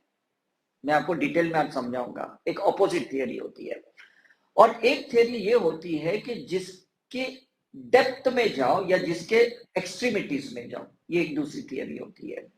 तो हम अपने जीवन में ना ये 2 थियरी को अपनाते हैं। कैसा है मैं बताता हूं। आप मान लो अगर ये कमरे में अंधेरा है तो आप क्या करोगे? लाइट करोगे। तो this is opposite theory, this is antagonist theory. Is it clear? और नॉर्मली तो हम यही करते हैं। अभी आपको थोड़ी देर बाद भूख लगेगी तो आप क्या करोगे? लंच लेने जाओगे कि नहीं? This is antagonist theory. Is it right? ये एक थियरी है जिसके ऊपर 98 to 99% लोग जी रहे हैं, ऐसा है।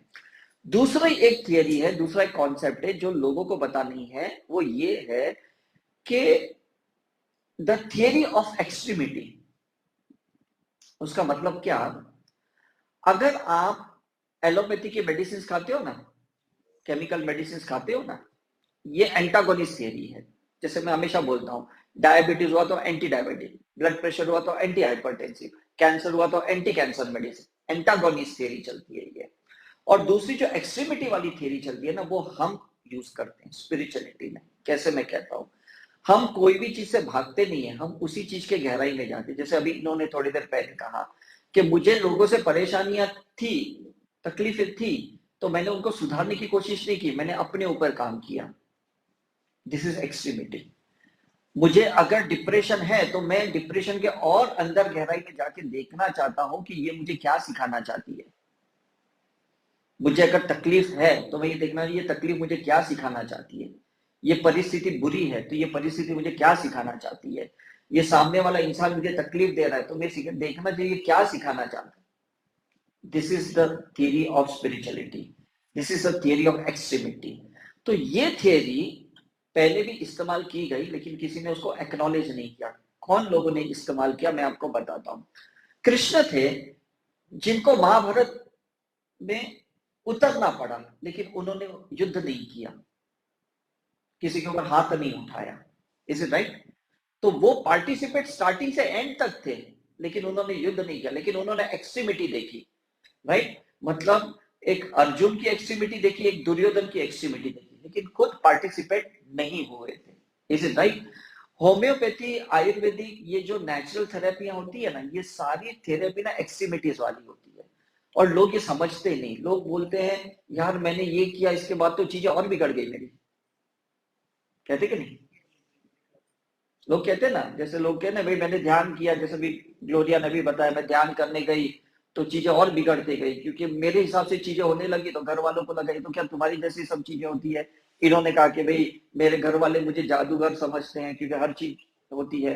तो इसका मतलब कभी कभी हमारी सफरिंग और बढ़ती है, तकलीफें और बढ़ती है, लेकिन उस तकलीफ के एंड में एक लाइट है, एक मैसेज है, एक शक्ति है, एक पोटेंशियलिटी है, एक इंटेलिजेंसी है, एक टैलेंट है, तभी ही वो बाहर आता है, तब तक वो बाहर नहीं आता।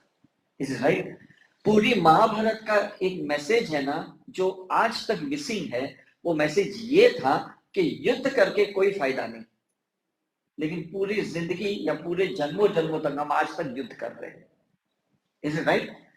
पूरे रामायण का एक मैसेज था कि सीता को बचा के बिना राम को सीता नहीं मिली, और राम को राम राज्य भी नहीं मिला, मिला तो भरत को ही। Is it right? तो कोई भी थियरी देखो जिसमें भगवान ने अप्लाई किया, वो ये एक्सट्रीमिटी वाली थियरी थी कि रावण को भी खत्म किया लेकिन सीता के साथ भी नहीं रह पाए, दुर्योधन को भी खत्म किया लेकिन अर्जुन राज दरबार में नहीं रह पाए, वो फॉरगिवनेस करने के लिए 12 ज्योतिर्लिंग पे निकले कृष्ण के साथ। Is it right? तो ये थियरी हमारी स्पिरिचुअलिटी की है, और हम एसकेएम में ये सारी थियरी के ऊपर रिसर्च कर रहे हैं कि ये थियरी क्या है। जब हम होम्योपैथी दवाइयां बनाते थे तो हमें लगा कि ये तो वही सोर्सेस है जिससे एलोपैथी की दवाइयां बनती हैं, तो कोई बड़ी बात नहीं है। लेकिन जब हम उसकी लैब में गए, जब होम्योपैथी की फार्मास्यूटिकल लैब में गए, तब हमें पता चला कि एक क्रोसिन के अंदर से 100 टाइम उसको तोड़ा जाता है, 1000 टाइम तोड़ा जाता है, 1,00,000 बार तोड़ा जाता है, और तोड़ने के बाद उसके ऊपर बहुत सारे पोटेंटाइजेशन प्रोसेस किए जाते हैं, उसके अंदर की इनहर्ट पोटेंशियलिटी को बाहर निकाला जाता है, मतलब उसके अंदर की शक्ति को बाहर जगाया जाता है। मतलब एक क्रोसिन की जो टैबलेट होती है ना होम्योपैथी में, उसमें 1000 दवाइयां बनती है, 1000 दवाइयां, 10,000 दवाइयां बनती है, 1,00,000 दवाइयां बनती है, 2,00,000 दवाइयां बनती है। तो मैं सोचता था कि एक टैबलेट से इतनी कैसे बन जाती है, लेकिन वो अंदर जाके और उसमें से पावर निकालती है, और पावर निकालती है, और पावर निकालती है। दवाई वही रहती है, वाइब्रेशंस रहता है, मतलब उन्होंने एनर्जी के अंदर जाके उसके अंदर के वाइब्रेशंस को निकाला, इसलिए उसको वाइब्रोनिक्स कहते हैं। समझ में आ रहा है कि नहीं? राइट?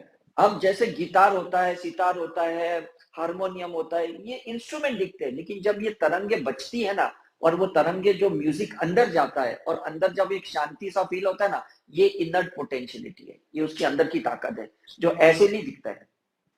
आपको लगेगा ये तो बाजा है, ये बाजा मुझे क्या शांति देगा। इज इट राइट और रॉन्ग? तो लोगों को लगता है ये सिंबल मुझे क्या फायदा देगा, ये हीलिंग मुझे क्या फायदा देगा, ये खाली मेडिटेशन में बैठ के मुझे क्या फायदा देगा, लेकिन इससे ना आपकी इनर पोटेंशियलिटी एक्टिवेट हो जाएगी, ये आपको नहीं पता चलेगी। अब समझ में आ रहे कि नहीं?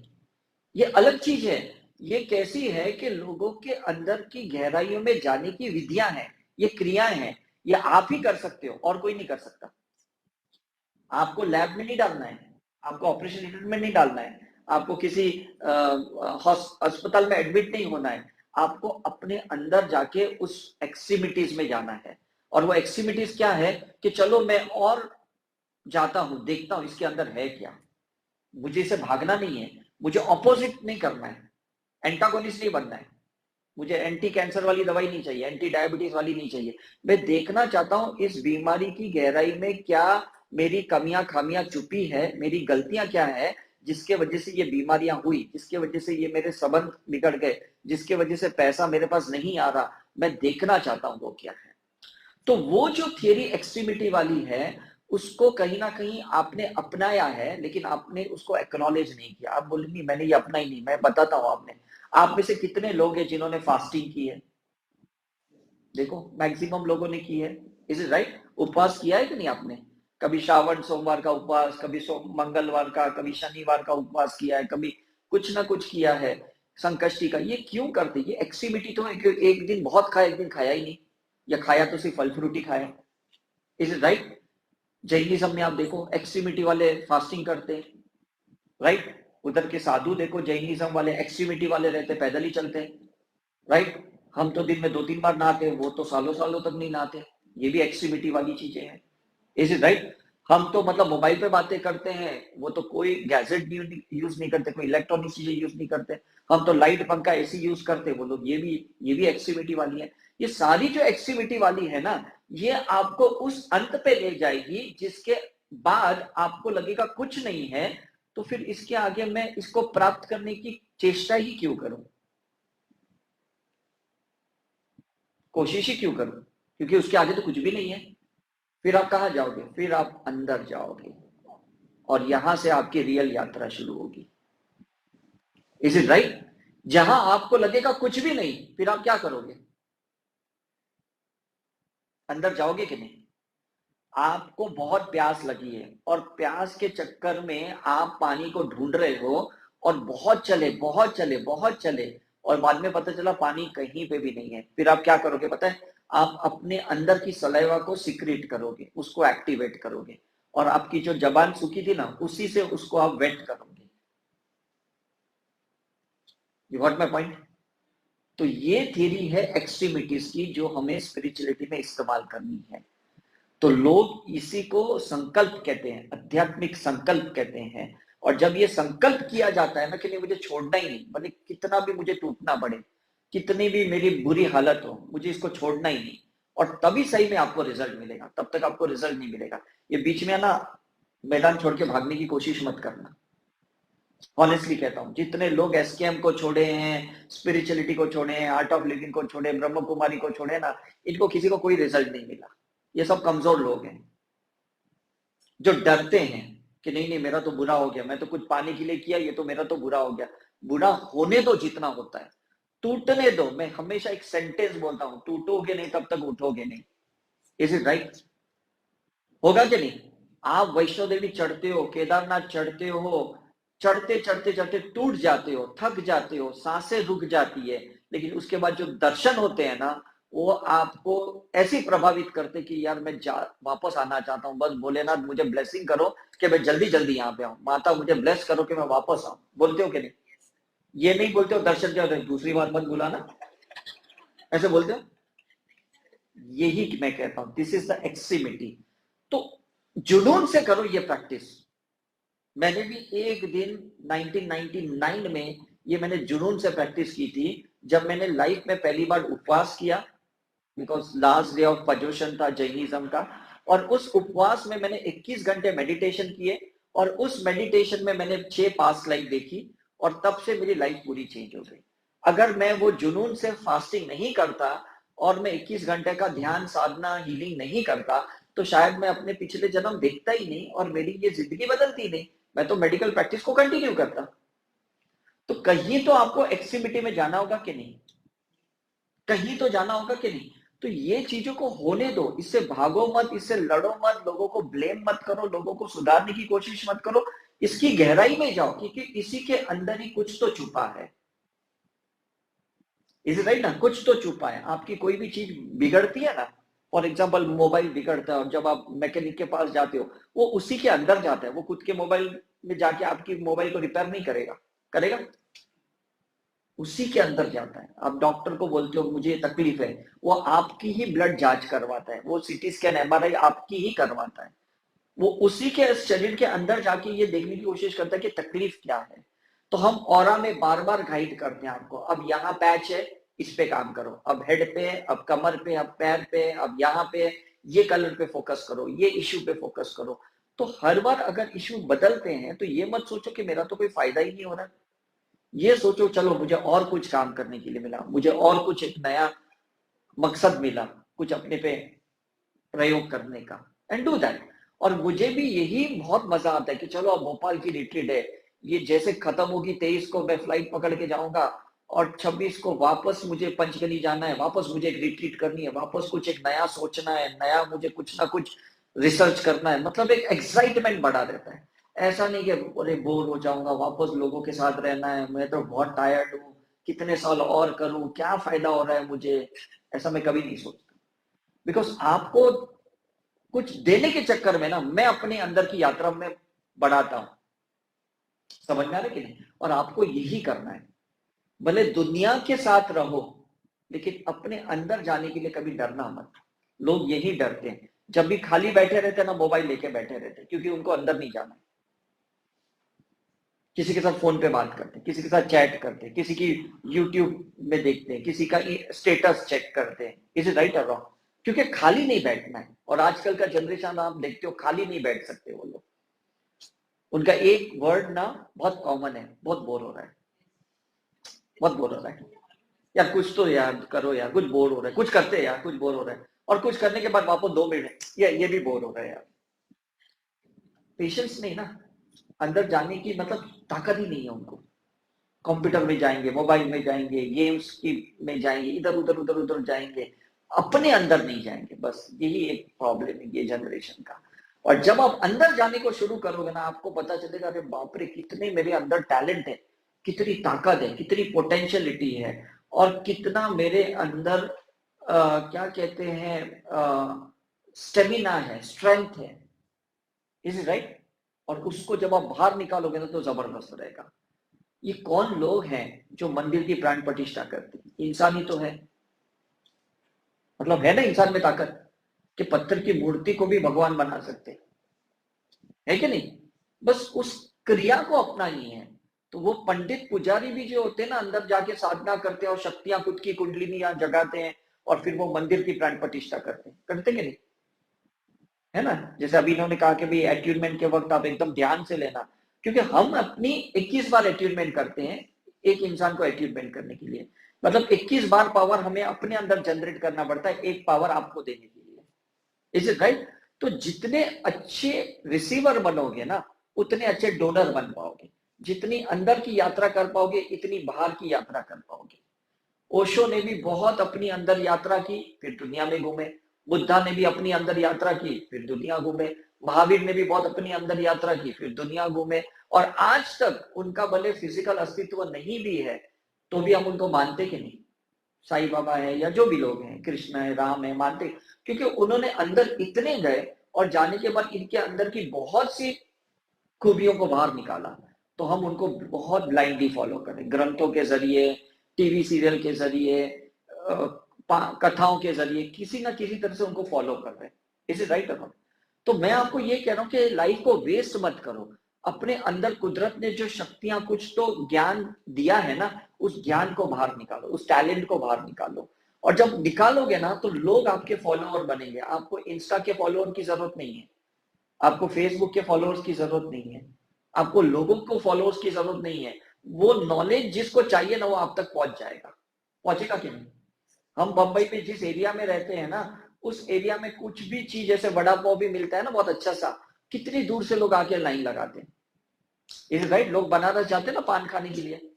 Is right? लोग हमारे वहां पे लोनावाला में जाते चिक्की लेने के लिए, मगनलाल चिक्की के लिए। मतलब अगर टैलेंट है ना तो दुनिया से कहीं पे भी लोग आपको ढूंढेंगे।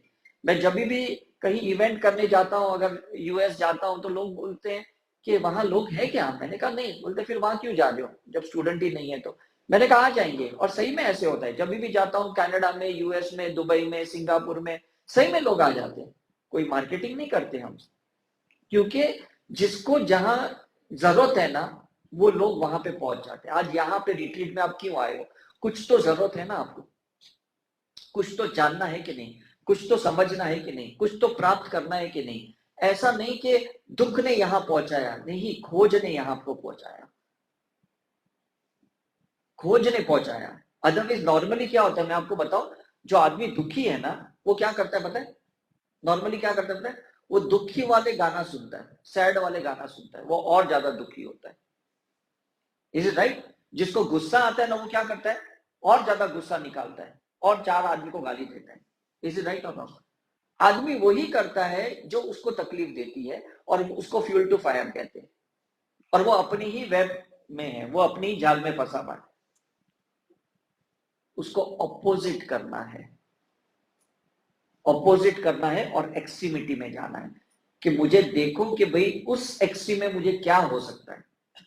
इसलिए लोग क्या करते हैं ना, आप गुस्सा नहीं निकालते हो तो वो डायनामिक मेडिटेशन ओशो ने निकाला कि चिल्लाओ चीखो और उसके बाद हम साइलेंट में जाते हैं, तो पता चलता है कि हाँ अब मैं खाली हो गया ना, अब मुझे कोई प्रॉब्लम नहीं। जैनिज्म में फास्टिंग करवाते हैं बॉडी का, विपश्यना में माइंड की फास्टिंग करवाते हैं, 10 दिन तक आपको एक शेल में डाल देते हैं, बस अपने साथ ही रहो, अपनी सांसों के साथ रहो, अवेयरनेस के साथ रहो। Is it right? तो जब अपने साथ एक्सट्रीमिटी में रहोगे ना तो समझ में आ जाएगा कि मेरे अंदर क्या एक्चुअली स्ट्रेंथ है और मेरी कमजोरी कहाँ है जिसकी वजह से मैं दुखी हो रहा हूँ, जिसकी वजह से मैं तकलीफ में हूँ, और मैं लोगों को ब्लेम किए जा रहा हूँ कि भाई ये मुझे तकलीफ दे रहा है, वो मुझे तकलीफ दे रहा है। तकलीफ दुनिया में कोई दे ही नहीं रहा है, कौन तकलीफ देगा? अब वो एसी वहां पे है, मैं सोचता हूँ यार ये एसी मुझे तकलीफ दे रहा है, अगर मुझे दे रहा है तो सबको देना चाहिए। आप तो एंजॉय कर रहे हो ये ठंड की हवा, मतलब मैं अंदर से ये टेम्परेचर को बर्दाश्त नहीं कर पा रहा हूँ ना, इसलिए प्रॉब्लम हो रहा है। मेरी जो सूर्य नाड़ी है ना वो कमजोर है, मेरी चंद्र नाड़ी कुछ ज्यादा ही एक्टिव है, इसलिए मैं एसी को बर्दाश्त नहीं कर पा रहा हूँ। तो मैंने अपने ऊपर ना बहुत साइकिक सर्जरी की, बहुत साइकिक सर्जरी की, और आज ऐसी परिस्थिति में आया हूँ कि 2 साल पहले लॉकडाउन के टाइम पे मैं केदारनाथ गया था और -2 डिग्री में रात को मैं 11 बजे ठंडे पानी से नहाया, और उसके बाद मैं कश्मीर गया था, -11 डिग्री में मैं ठंडे पानी से रात को नहाया 1 बजे, मुझे कुछ भी नहीं हुआ। समझ में आ रहा है? अब ये डिफरेंस समझ में आ रहा है कि बचपन से मैं ठंड को बर्दाश्त नहीं कर पा रहा था, और बॉम्बे में तो ठंड होती भी नहीं है, आपको पता है। तो मैं बॉम्बे से कहीं पे भी बाहर जाऊं ना मैं बीमार पड़ जाता था, दिल्ली जाता था या अहमदाबाद जाता था, बहुत ठंड होती थी वहां पे, गुजरात। लेकिन फिर मैं ये इस फील्ड में आने के बाद मुझे समझ में आया मुझे अपनी तासी बदलनी है, मुझे अपनी कॉन्स्टिट्यूशन बदलनी है, मुझे अपनी नाड़ी को चेंज करना है। Is it right? और मैं ये हीलिंग करते, साइकिल करते, मैंने ये चीजों को बदला, और आज मुझे कितनी भी ठंड हो कोई फर्क नहीं पड़ता। अभी पिछले साल गुरु पूर्णिमा में मैं एरिजोना गया था, फिनिक्स में, वहां 54 डिग्री टेम्परेचर था, मुझे गर्मी से कोई फर्क नहीं पड़ा। समझ में आ रहा है कि नहीं? तो ये होता है कि आपको अंदर से बर्दाश्त करने की ताकत क्रिएट करनी, और ये सिंबल्स आपको हेल्प करेंगे, ये स्पिरिचुअल प्रैक्टिस आपको हेल्प करेंगी। बाहर से शायद ये चीजें बदलेगी, लेकिन अंदर से जो ताकत आ जाएगी ना आप में ये झेलने की, ये अनलिमिटेड है। और इसी के लिए प्लीज ये प्रैक्टिस करो। पास्ट लाइफ अगर हम आपको लेके जाते हैं ना तो जाने, मतलब डाउट मत करो, फियर मत रखो, कुछ गंदा तो नहीं निकलेगा, कुछ ऐसा तो नहीं निकलेगा, निकलने तो जो निकलता है अपना ही तो है। मैंने 133 पास्ट लाइफ देखी, अच्छी भी देखी, बुरी भी देखी, तो क्या फर्क पड़ता है? कौन सा हम मतलब स्टैंप लगा के आए कि यह आत्मा तो जन्मों जन्मों तक अच्छा ही काम करेगी, ऐसा थोड़ी है। ये तो हमें किसी ने बताया नहीं कि जीसस की पास्ट लाइफ क्या थी, राम की, कृष्ण, हनुमान, महावीर की क्या थी, अदरवाइज तो शायद हम उन्हें भी फॉलो नहीं करते। हमको तो वो उनका वाइट साइड बताया, हमको तो जब वो एनलाइटन हुए तब की बात बताई, हमको तो जब वो मोक्ष निर्वाणा में गए तब की बात बताई। किसने बताया कि एक टाइम पे वो भी कभी चिकन मटन खाते थे, एक टाइम पे उन्होंने भी कुछ वो चीजें की थी जो आज हम कर रहे हैं। इज इट राइट और रॉन्ग? दूध का धुला कोई नहीं होता इस दुनिया में, मैं तो कहता हूँ हर एक की डार्क साइड होती है, हर एक में यंग इन एनर्जी होती है, और वो हर एक का एक्सपीरियंस लेने के बाद ही एनलाइटन होता है, वननेस में आता है और मोक्ष में जाता है। Is it right? तो कोई ऐसा बुरा मत समझना कि ये बंदा मुझे समझ में आया, ऐसा है, ये वैसा है, ऐसा कुछ नहीं है। हर बंदा अपने जगह पे, हर चेतना अपने टाइम पे अच्छी है। एक समय आता है कि उसकी चेतना गिरती है और वो कुछ अलग इंसान निकलता है, और हम भी तो वैसे ही हैं। Is it right? मंदिर में घंटी बजाते हैं, बियर बार में जाके बहुत खूब दारू पीते हैं, तो हम कौन से दूध के धुले पड़े हैं? इज इट राइट और रॉन्ग? लेकिन ऐसा है ना कि भाई हमें अपनी गलतियां दिखती नहीं है, हमें लोगों की दिखती हैं, और फिर हम उसको ब्लेम करते हैं। बट इससे फायदा क्या है मुझे बताओ? कोई फायदा नहीं है। इससे तो बेटर है अपनी भी दोनों एक्सट्रीमिटीज को एक्सेप्ट करो और लोगों को भी एक्सट्रीमिटीज को एक्सेप्ट करो, तो कोई फर्क नहीं पड़ता। मैं इतनी बार जेलों में जाता हूँ और इतने कैदियों को देखता हूँ, मुझे बहुत मजा आता है कि चलो उनको मैंने हीलिंग सिखाया, अट्यूनमेंट किया, उनको मेडिटेशन करवाया। लोग बोलते हैं आपको क्या मिलता है? मैंने कहा बस मुझे ये समझने को मिलता है कि मैं उनको एक्सेप्ट कर पाऊं, क्योंकि कल अगर ऐसी कोई परिस्थिति आए कि जहां मुझे ऐसे जाना पड़े तो मैं वेट करूंगा यार कोई मुझे कबूल करे, यार कोई मुझे इस परिस्थिति में स्वीकार करूंगा कि नहीं? इज इट राइट अमन? जब मैंने बहुत बचपन में एक पिक्चर देखी थी, शायद आपको पता होगा, 2 आंखें 12 हाथ, वो पिक्चर ने मुझे बहुत इंप्रेस की, वी शांताराम वाली। तो मैं जब भी खाली बैठा रहा हूं और मुझे कुछ सुनना है तो मैं वही गाना सुनता हूँ, वही पिक्चर देखता हूँ। मुझे समझ में आता है कि भाई एक आदमी जिसको एक ऑथोराइज किया है किसी को पनिश करने का, और वो उसी की पनिशमेंट खुद लेके बैठा हुआ है, वो खुद ही सफर हो रहा है, उनको सफर होने नहीं दे रहा है। आज शाम को हमारा 6 बजे का जूम सेशन यही टॉपिक है, the dark side of the गुरु। तो आज मेरी टीम मेंबर से सुबह जब डिस्कशन हो रही थी ये टॉपिक पे, मैंने कहा टॉपिक जब मैंने दिया था तो वो टॉपिक के आगे मैंने क्वेश्चन मार्क डाला था, लेकिन कहीं ना कहीं हम लोग है ना ये छोटी छोटी गलती करते हैं कि उसको इतना इंपॉर्टेंस नहीं देते, सोचते ठीक है क्वेश्चन मार्क की क्या जरूरत है, इस टॉपिक को ऐसे ही रखे, the dark side of the गुरु। अब कितना फर्क पड़ जाता है, इज इट राइट? कितना फर्क पड़ता है क्वेश्चन मार्क है और नहीं है। जब नहीं है इसका मतलब हम उसको क्लेम करते कि this is the dark side of the गुरु, और जब हम क्वेश्चन मार्क डालते तो हम पूछते हैं कि what is the dark side of the Guru, is it right? तो जब मैं टीम मेंबर से ये डिस्कस कर रहा था तो मैं सुबह इनको समझा रहा था कि गुरु या माँ बाप अपने बच्चों की सारी डार्क साइड ले लेते और फिर वो सफर करते हैं, और बच्चे या फॉलोअर बोलते देखा ये कितना खुद ही गंदा है, ये तो उनकी अपनी कितने प्रॉब्लम और हमको सुधारने चाहिए। होता है कि नहीं? बच्चे कहते कि नहीं माँ बाप को, आप खुद अधूरे पड़े हो, आपके अंदर खुद के अंदर कितनी वीकनेसेस है, कितनी प्रॉब्लम्स है, और हमको क्या सुधारने चले हो। तो काफी बार आजकल फॉलोअर्स भी कहते हैं, भक्त भी कहते हैं कि अरे हमारे गुरु तो देखो ऐसे निकले, ये तो वैसे गंदे निकले, क्या हमको सुधारेंगे ये। लेकिन इनको पता नहीं कि इन्होंने ही उनकी डार्क साइड ली और ये बेचारे खुद सफर कर रहे हैं। अदरवाइज क्यों रामकृष्ण बीमार पड़ते हैं, क्यों ये ब्रह्म कुमारी की दादियां बीमार पड़ती, ये कितने बड़े संत गुरु क्यों बीमार पड़ते जैन के, ये सारे फॉलोअर्स की डार्क साइड ले लेते और वो बेचारे खुद सफर होते, और बाद में गालियां भी हमको ही मिलती है लोगों की तरफ से, देख इनकी खुद की इतनी डार्क साइड है, ये क्या हमको सुधारेंगे। Is it right? तो माँ बाप को बुरा लगता है यार बच्चे की मैंने इतनी संघर्ष करके परवरिश की और अंत में ये बच्चा ही मुझे छोड़ के चला गया या मुझे गाली देके चला गया, बुरा लगता है। लेकिन कहीं ना कहीं दिस इज द सत्य, दिस इज द ट्रुथ, कि कहीं ना कहीं आप एक्सट्रीमिटी में गए और आपको एक रियलिटी सामने आ गई, आपका अटैचमेंट टूट गया, आपका मोह टूट गया, इज इट राइट? आपका भ्रम टूट गया, आपका इल्यूजन टूट गया, and that is the really life. तो लोग आपको तोड़ नहीं रहे, लोग आपको उठा रहे। क्या कर रहे? उठा रहे। तो थैंक्स टू देम, जिसने भी आपको तोड़ा है उसने आपको उठाया है, ये चीज ध्यान में रखना। जब हम बचपन बहुत छोटे न्यूबॉर्न बेबी होते हैं ना, तो माँ बाप हमको उठा के कहाँ ले जाते पता है? डॉक्टर के पास लेके जाते हैं। डॉक्टर क्या करते हैं? वैक्सीनेशन इंजेक्शन मारते हैं। तो हम माँ बाप पे भी चिढ़ते हैं, कहाँ उठा के लेके गए मुझे, डॉक्टर पे भी चिढ़ते हैं, कहाँ सुई मार दिया हमको। लेकिन पूरी लाइफ उस वैक्सीनेशन की वजह से हम बैक्टीरिया से प्रोटेक्टेड रहते हैं, ट्यूबरकुलोसिस से प्रोटेक्टेड रहते हैं। इज इट राइट और रॉन्ग? तो कहीं ना कहीं वो टॉर्चरिंग बहुत जरूरी है किसी ना किसी के जरिए, और वो हम उससे भागने की कोशिश करते हैं। ये कभी मत करना। हमें जितने भी लोगों ने परेशान किया ना, हम कभी उनसे भागे नहीं है। हमने कहा भाई तुम हमें एक्सट्रीमिटी पे लेके जाओ, हम देखना चाहते हैं हम आपको कितना बर्दाश्त कर सकते, और अगर हम आपको बर्दाश्त नहीं कर सकते तो हमें कोई अथॉरिटी नहीं है कि हम बोले कि चलो हम स्पिरिचुअल हैं। इज इट राइट और रॉन्ग? तो आने दो, कितने तक आप हमको लेके जाओगे, कितनी गहराई तक लेके जाओगे। आप थक जाओगे, हम नहीं थकेंगे, और जिस दिन हम नहीं थके ना उस दिन हम जीतेंगे। तब तक हम हारते जाएंगे आपके सामने।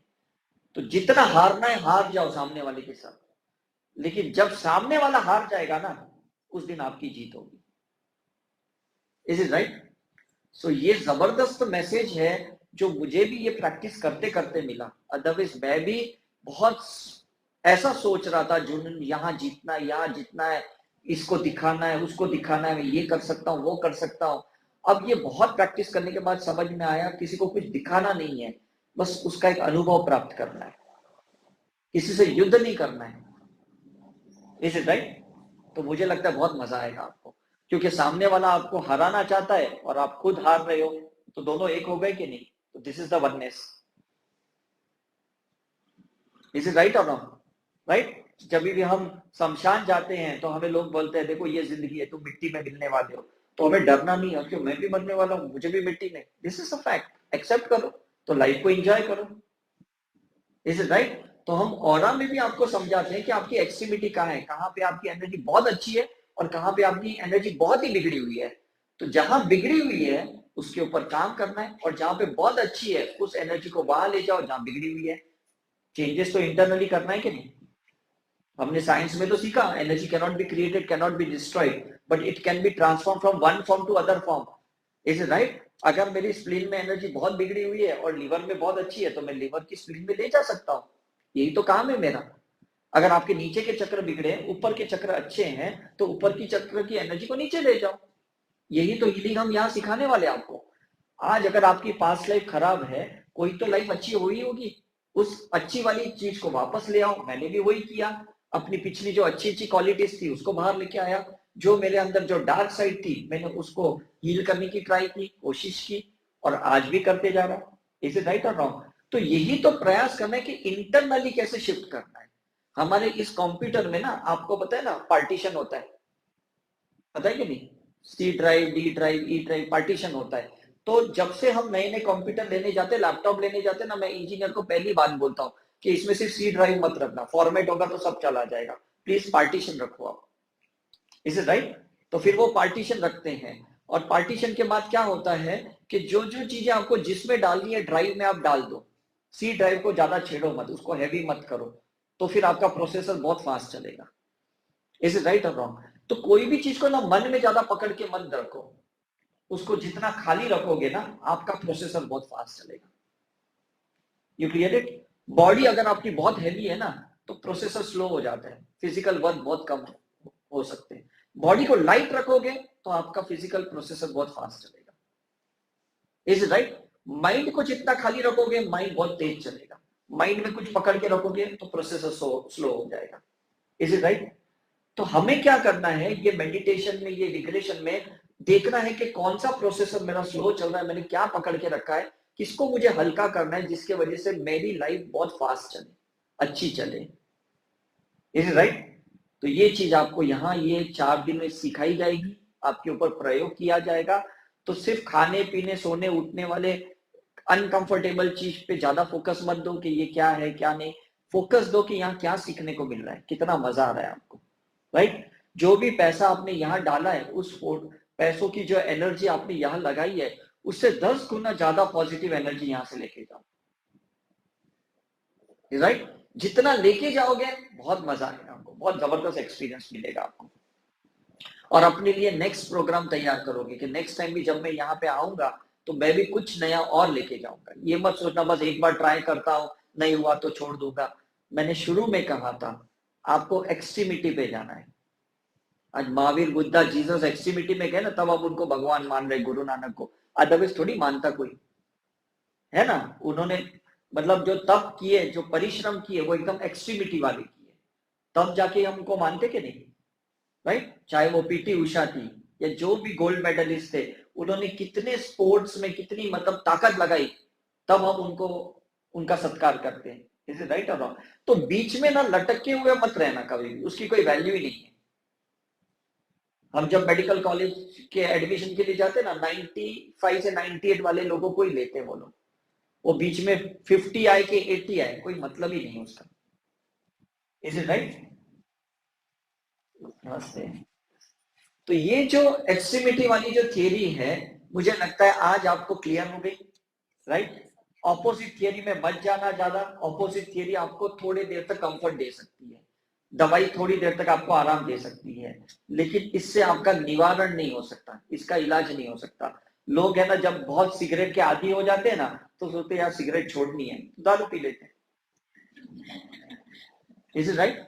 ये कोई निवारण थोड़ी है, राइट? किसी एक से धोखा हुआ तो दूसरे से रिलेशनशिप ट्राई करते हैं, ये इसका निवारण थोड़ी हुआ।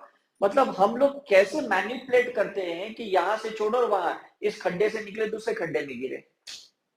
Is it right? ये कोई ये नहीं है, मतलब यहां से सिंपैथी नहीं मिला तो कहीं और से सिंपैथी की ट्राई करती, ये कोई निवारण नहीं है। निवारण क्या है कि आप अपने अंदर जाओ और देखो कि भाई ये कौन सी डार्क साइड है जो मुझे अपने आप को टॉलरेट करने नहीं दे रही है, और मैं बाहर से इसका आंसर ढूंढ रहा हूँ, रिजल्ट ढूंढ रहा हूँ, और ये कभी पॉसिबल ही नहीं है। अगर अंदर से कुछ नहीं मिल रहा, शांति नहीं मिल रही, खुशी नहीं मिल रही, जॉय नहीं मिल रहा, पीस नहीं मिल रहा है, दुनिया में कहीं से नहीं मिलेगा। मैं आपको सही बताता हूँ, क्योंकि दुनिया में कोई ऐसी चीज वस्तु पड़ी ही नहीं है कि जिसको लेके आप खुश हो सकते हो। मुझे बताओ है? अगर ऐसा होता तो ये लोग क्यों मोक्ष निर्वाणा मांगते, ये मुक्ति क्यों मांगते? कुछ है ही नहीं। ये भ्रम है कि ये नहीं, शायद उधर फायदा होगा, उससे फायदा होगा, ये करने से कुछ अच्छा होगा, वो करने से अच्छा होगा। ये सब कुछ करने से ना सिर्फ अनुभव का फायदा होता है, एक्चुअली कोई फायदा नहीं होता है। Is right? मैं भी इतनी कंट्रियों में घूमता हूं, मुझे लगता है वो कंट्री में ना इसका मतलब बहुत एक्सेप्टेंस होगा। ऐसा कुछ नहीं, वहां जाने के बाद भी इतने ही गुने चुने लोग हमें मिलते हैं। Is right? हर बार हम अटेम्प्ट करते हैं, ट्रायल करते हैं, जिसको ट्रायल बोलते हैं ना। हम लोग पूरी लाइफ में क्या करते हैं पता है? सिर्फ ट्रायल ही करते हैं और कुछ भी नहीं करते। डॉक्टर्स बदलते हैं, दवाइयां बदलते हैं, रिलेशनशिप बदलते हैं, बिजनेस जॉब बदलते हैं, सिर्फ ट्रायल ही करते हैं और एक्चुअली कुछ नहीं करते हम लोग। Is right? लेकिन ये ट्रायल एक्सपेक्टेशन से नहीं करना चाहिए, एक्सपीरियंस लेने के लिए करना चाहिए। डिफरेंस समझ में आ रहा है? मुझे लोग पूछते हैं कि जब आपने सब कुछ समझ लिया तो ये सब रिट्रीट्स क्यों करते हो, ये इतनी ट्रैवलिंग क्यों करते हो? मैंने कहा मैं एक्सपीरियंस के लिए करता हूँ, कुछ हासिल करने के लिए नहीं करता हूँ। मुझे कोई वॉल्यूम नहीं करना है, ना मॉनिटरी वॉल्यूम करना है, ना लोगों की भक्तियां बढ़ानी है, भक्त बढ़ानी है, ऐसा कुछ नहीं है। मैं एक्सपीरियंस करना चाहता हूँ कि हर सिचुएशन में ना ये कैसा लगता है, ये कैसा फील होता है। वो प्योर एक्सपीरियंस, प्योर फील करना चाहता हूँ।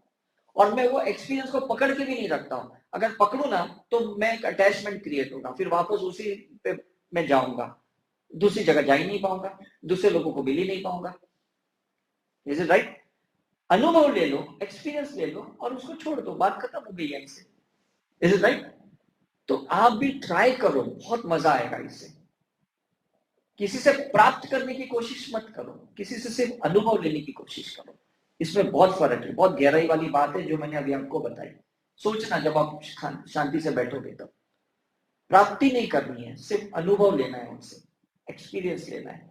राइट? ना लाइफ पार्टनर से, ना पेरेंट्स से, ना बच्चों से, ना टीचर से, ना गुरु से, ना बॉस से। कोई एक्चुअली प्रॉफिट वाले एक्सपेक्टेशन मत रखो कि मेरा ये प्रॉब्लम है ना ये सॉल्व करेगा। ये एक्सपेक्टेशन रख के किसी भी सिचुएशन में मत जाओ।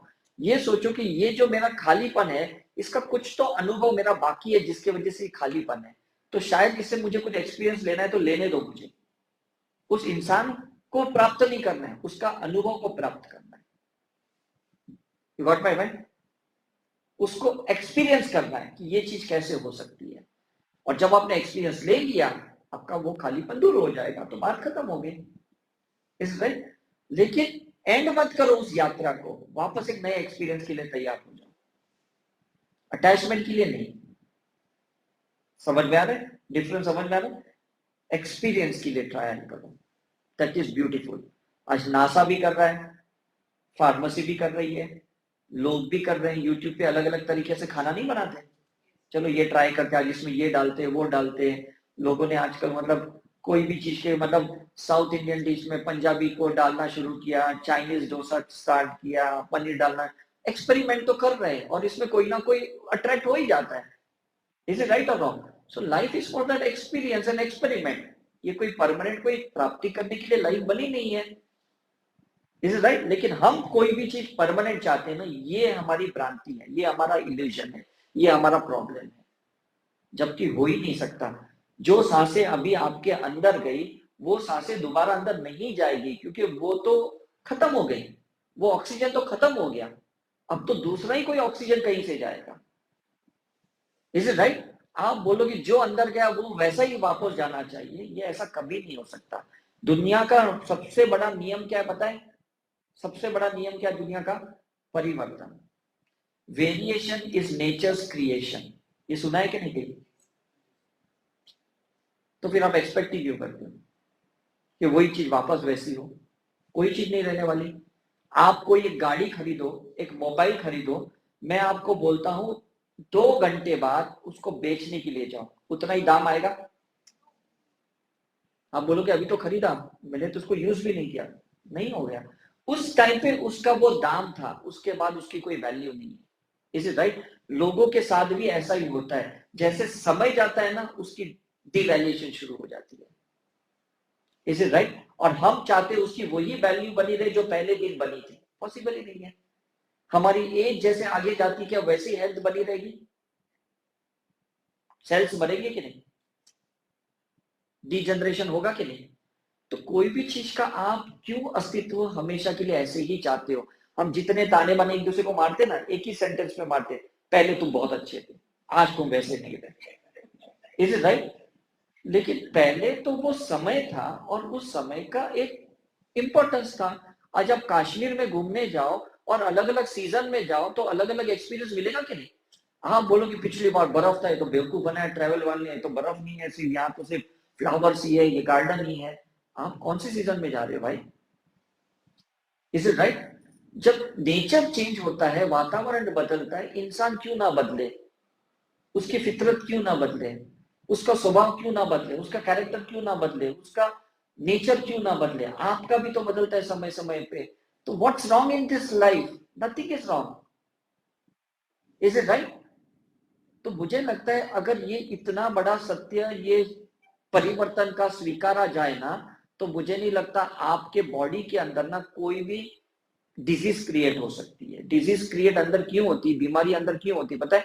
जहां अंदर युद्ध चलता है, जहां अंदर रेजिस्टेंस चलता है, जहां अंदर फाइट चलती है। Is it right? लेकिन अगर अंदर कोई फाइट ही नहीं है, आपका alignment of mind body soul holistically काम कर रहा है, तो मुझे नहीं लगता कि कभी आप बीमार हो सकते हो। आपके अगर कार के चारों टायर में हवा अच्छी है तो आपका स्टीयरिंग अगर आप छोड़ भी दोगे ना तो स्थिर चलेगा। आपने एक्सपेरिमेंट किया है? हमने बचपन में बहुत किया, जब हम साइकिल चलाते थे कि हम दोनों हाथ छोड़ देते थे। क्यों? क्योंकि दोनों टायर की हवाएं इक्वल थी और वो बरोबर आगे चली जाती थी। आज फिर हम कार का ट्राई करते हैं, स्टीयरिंग छोड़ देते हैं तो स्टीयरिंग एकदम स्थिर चलता है, तो समझ में आते हैं चारों टायर अलाइनमेंट है और चारों टायर में हवा भी परफेक्ट है। लेकिन एक टायर में भी अगर हवा कमजोर है तो वो स्टीयरिंग ना स्थिर नहीं रहता। Is it right? तो आपको भी यहाँ 4 दिन ना पूरा अलाइनमेंट सीखना है कि मुझे माइंड बॉडी सोल को एक मय कैसे करना है। दुनिया को वननेस में लाने की कोशिश मत करो, अपने आप का एक अलाइनमेंट सिस्टम क्रिएट करो, वो चक्र के थ्रू, माइंड के थ्रू, बॉडी के थ्रू, सोल के थ्रू। और जब अपना अलाइनमेंट आ जाएगा ना, दुनिया का कोई बंदा आपको दुखी नहीं कर सकता, दुनिया का कोई बंदा आपको बीमार नहीं कर सकता।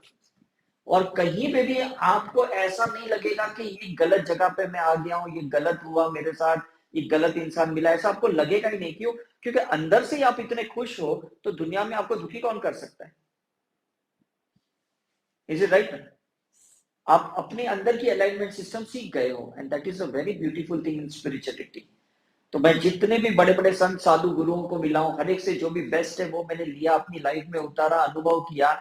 और अब मुझे लगता है धीरे धीरे मैं वननेस की तरफ बढ़ते जा रहा हूँ। जैसे ओशो आ गए, जैसे साईं बाबा आ गए, ऐसे ही हम वननेस में आ रहे हैं। तो अब हमें कोई कंपैरिजन भी नहीं लग रहा है, कोई ऐसा नहीं लग रहा है कि ये अच्छा है वो बुरा है, ऐसा है वैसा है, ऐसा कुछ भी नहीं लग रहा है। ऐसे लग रहा है कि कितना जबरदस्त ऊपर वाले ने प्लेसमेंट किया है। Is it right? ये प्लेसमेंट की बात है, मतलब हर एक का बहुत इंपॉर्टेंस है यहाँ पे। आप समझो 2 करोड़ की BMW गाड़ी भी खरीदते हो और अगर उसमें हवा कम रही और कहीं हवा वाले के पास गए, उसने 10 रुपए की हवा भर दी आपकी टायर में, तो 2 करोड़ की वैल्यू बढ़ गई कि नहीं? आप ये नहीं बोलोगे यार ये बेवकूफ क्या आदमी इधर हवा भर रहा है, लेकिन वो कमी थी तभी तो आपकी 2 करोड़ की गाड़ी नहीं चल रही थी। Is it right? तो जैसे जैसे आपके लाइफ में जो जो इश्यूज है ना, उसको जहां जहां से भी एक्सपीरियंस करते जाओगे, वहां पे आपका अलाइनमेंट आ जाएगा और फिर उसकी रियल वैल्यू बढ़ेगी आपकी। Is it right? तो कहीं हवा भरनी पड़ेगी, कहीं करंट लेना पड़ेगा, कहीं ज्ञान लेना पड़ेगा, कहीं अनुभव लेना पड़ेगा, कहीं टूटना पड़ेगा, कहीं ना कहीं कुछ ना कुछ तो करना पड़ेगा, जिसको हम कहते हैं फिक्सिंग। सुना है ना ये वर्ड, फिक्सअप? समझ रहे कि नहीं? तो कहीं फिक्स करना पड़ेगा कहीं ना कहीं, और जब फिक्स कर लोगे ना तो डेफिनेटली वो चीजें बहुत अच्छी काम करेगी आपकी। Is it right? तो मुझे लगता है ये बहुत ब्यूटीफुल लाइफ है जहां पे हमें सिर्फ एक ही चीज को अंदर क्रिएट करनी है and that is called stabiliser. आप लोग के घर में शायद कई कुछ लोग यूज करते होंगे, करते हो कि नहीं? स्टेबिलाईजर यूज करते हो कि नहीं? कि बाहर से कितना भी वोल्टेज फ्लक्चुएट हो, स्टेबिलाईजर की वजह से आपकी चीजें बिगड़ती नहीं है। तो स्पिरिचुअलिटी मुझे लगता है आपका एक स्टेबिलाईजर है, सिंबल स्टेबिलाईजर है, ध्यान स्टेबिलाईजर है, योगा स्टेबिलाईजर है। समझ में आ रहा है?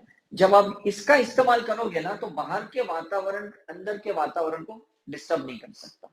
आपके अंदर एक कुछ सिस्टम आ गई है जिसके वजह से आप उसको बर्दाश्त कर पा रहे हो।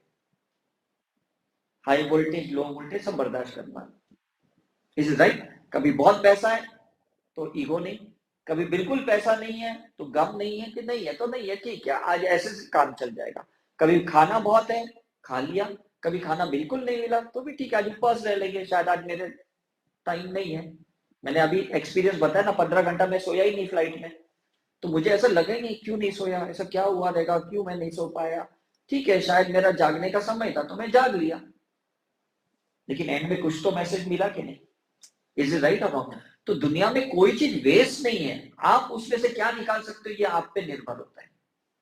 दुनिया में कुछ भी वेस्ट नहीं है, मैं तो कहता हूं कुछ भी वेस्ट नहीं है, कहीं ना कहीं कुछ ना कुछ सीखने जैसा है। मैं छोटे छोटे एग्जांपल्स बहुत बार देता हूं कि हम लोग लोकल ट्रेन में जाते हैं, धक्के खाते हैं ना, तो उसमें भी कुछ सीखते हैं। अंदर इतनी धक्का दुक्की में भी ना लोग वहां भजन कीर्तन करते हैं, विठल विठल विठल विठल विठल, तो सोचते यार इतना मुश्किल से अंदर चले आ रहे हो, अंदर विठल विठल का आवाज आ रहा है। मतलब God is everywhere, you try to enjoy the essence of it, सब जगह वो मौजूद है। Is it right? तो प्लीज एक्सेप्ट कीजिए, जो जैसा है स्वीकारिए, अनुभव लीजिए और अपने अंदर एक स्टेबिलाईजर क्रिएट कीजिए कि जो आपके चक्र को डिस्टर्ब ना कर सके, हार्मोन्स को डिस्टर्ब ना कर सके, ऑर्गन को डिस्टर्ब ना कर सके, माइंड को डिस्टर्ब ना कर सके, आपके हार्ट को डिस्टर्ब ना कर सके। ऐसे स्टेबिलाईजर को ये स्पिरिचुअलिटी का इस्तेमाल करते हुए फिक्स कर लीजिए कि मुझे रोज सुबह थोड़ा तो योगा करना है, थोड़ा तो जिम करना है, थोड़ा तो मेडिटेशन हीलिंग करनी है, ताकि फिर पूरा दिन मैं स्टेबल रहूं, मैं कहीं हिलू डुलू नहीं। Is it right? मैं तो लोग तो डिस्टर्ब कर ही देंगे, बिकॉज हर इंसान भरा पड़ा है, और जब इंसान भरा पड़ा है तो कहीं तो कुछ करेगा कि नहीं? जिसके मुंह में पान रहेगा वो पिचकारी मारेगा कि नहीं? Is it right? स्पेशली जो तंबाकू खाते हैं वो तो ज्यादा मारते हैं, क्योंकि उनको पता है जहर है, अंदर मुझे नहीं लेना है, तो कहीं तो पिचकारी मारेंगे। Is it right? और फिर ये चीजें हमसे बर्दाश्त नहीं होगी, भी इसने मेरे पे क्यों निकाला, तो करने दो। कहीं ना कहीं मुझे लगता है इससे हमें कुछ सीख मिलती है। Is right? और जब सीख मिलती है तो हमारे वो एक्सट्रीमिटी वाले जो शुरू में मैंने आपको बताया ना, फॉर्मूला बताया कि नहीं आज, एक्सट्रीमिटी वाला, तो उससे हमें अनुभव मिलता है। हमारे पास एक मशीन है जिसको कहते हैं ESM, electro spectral measurement, London से मैं लाया था 2003 में। उसमें चक्र की एक्सट्रीमिटी पता चलती है, +7 से -7 तक चक्र जाता है।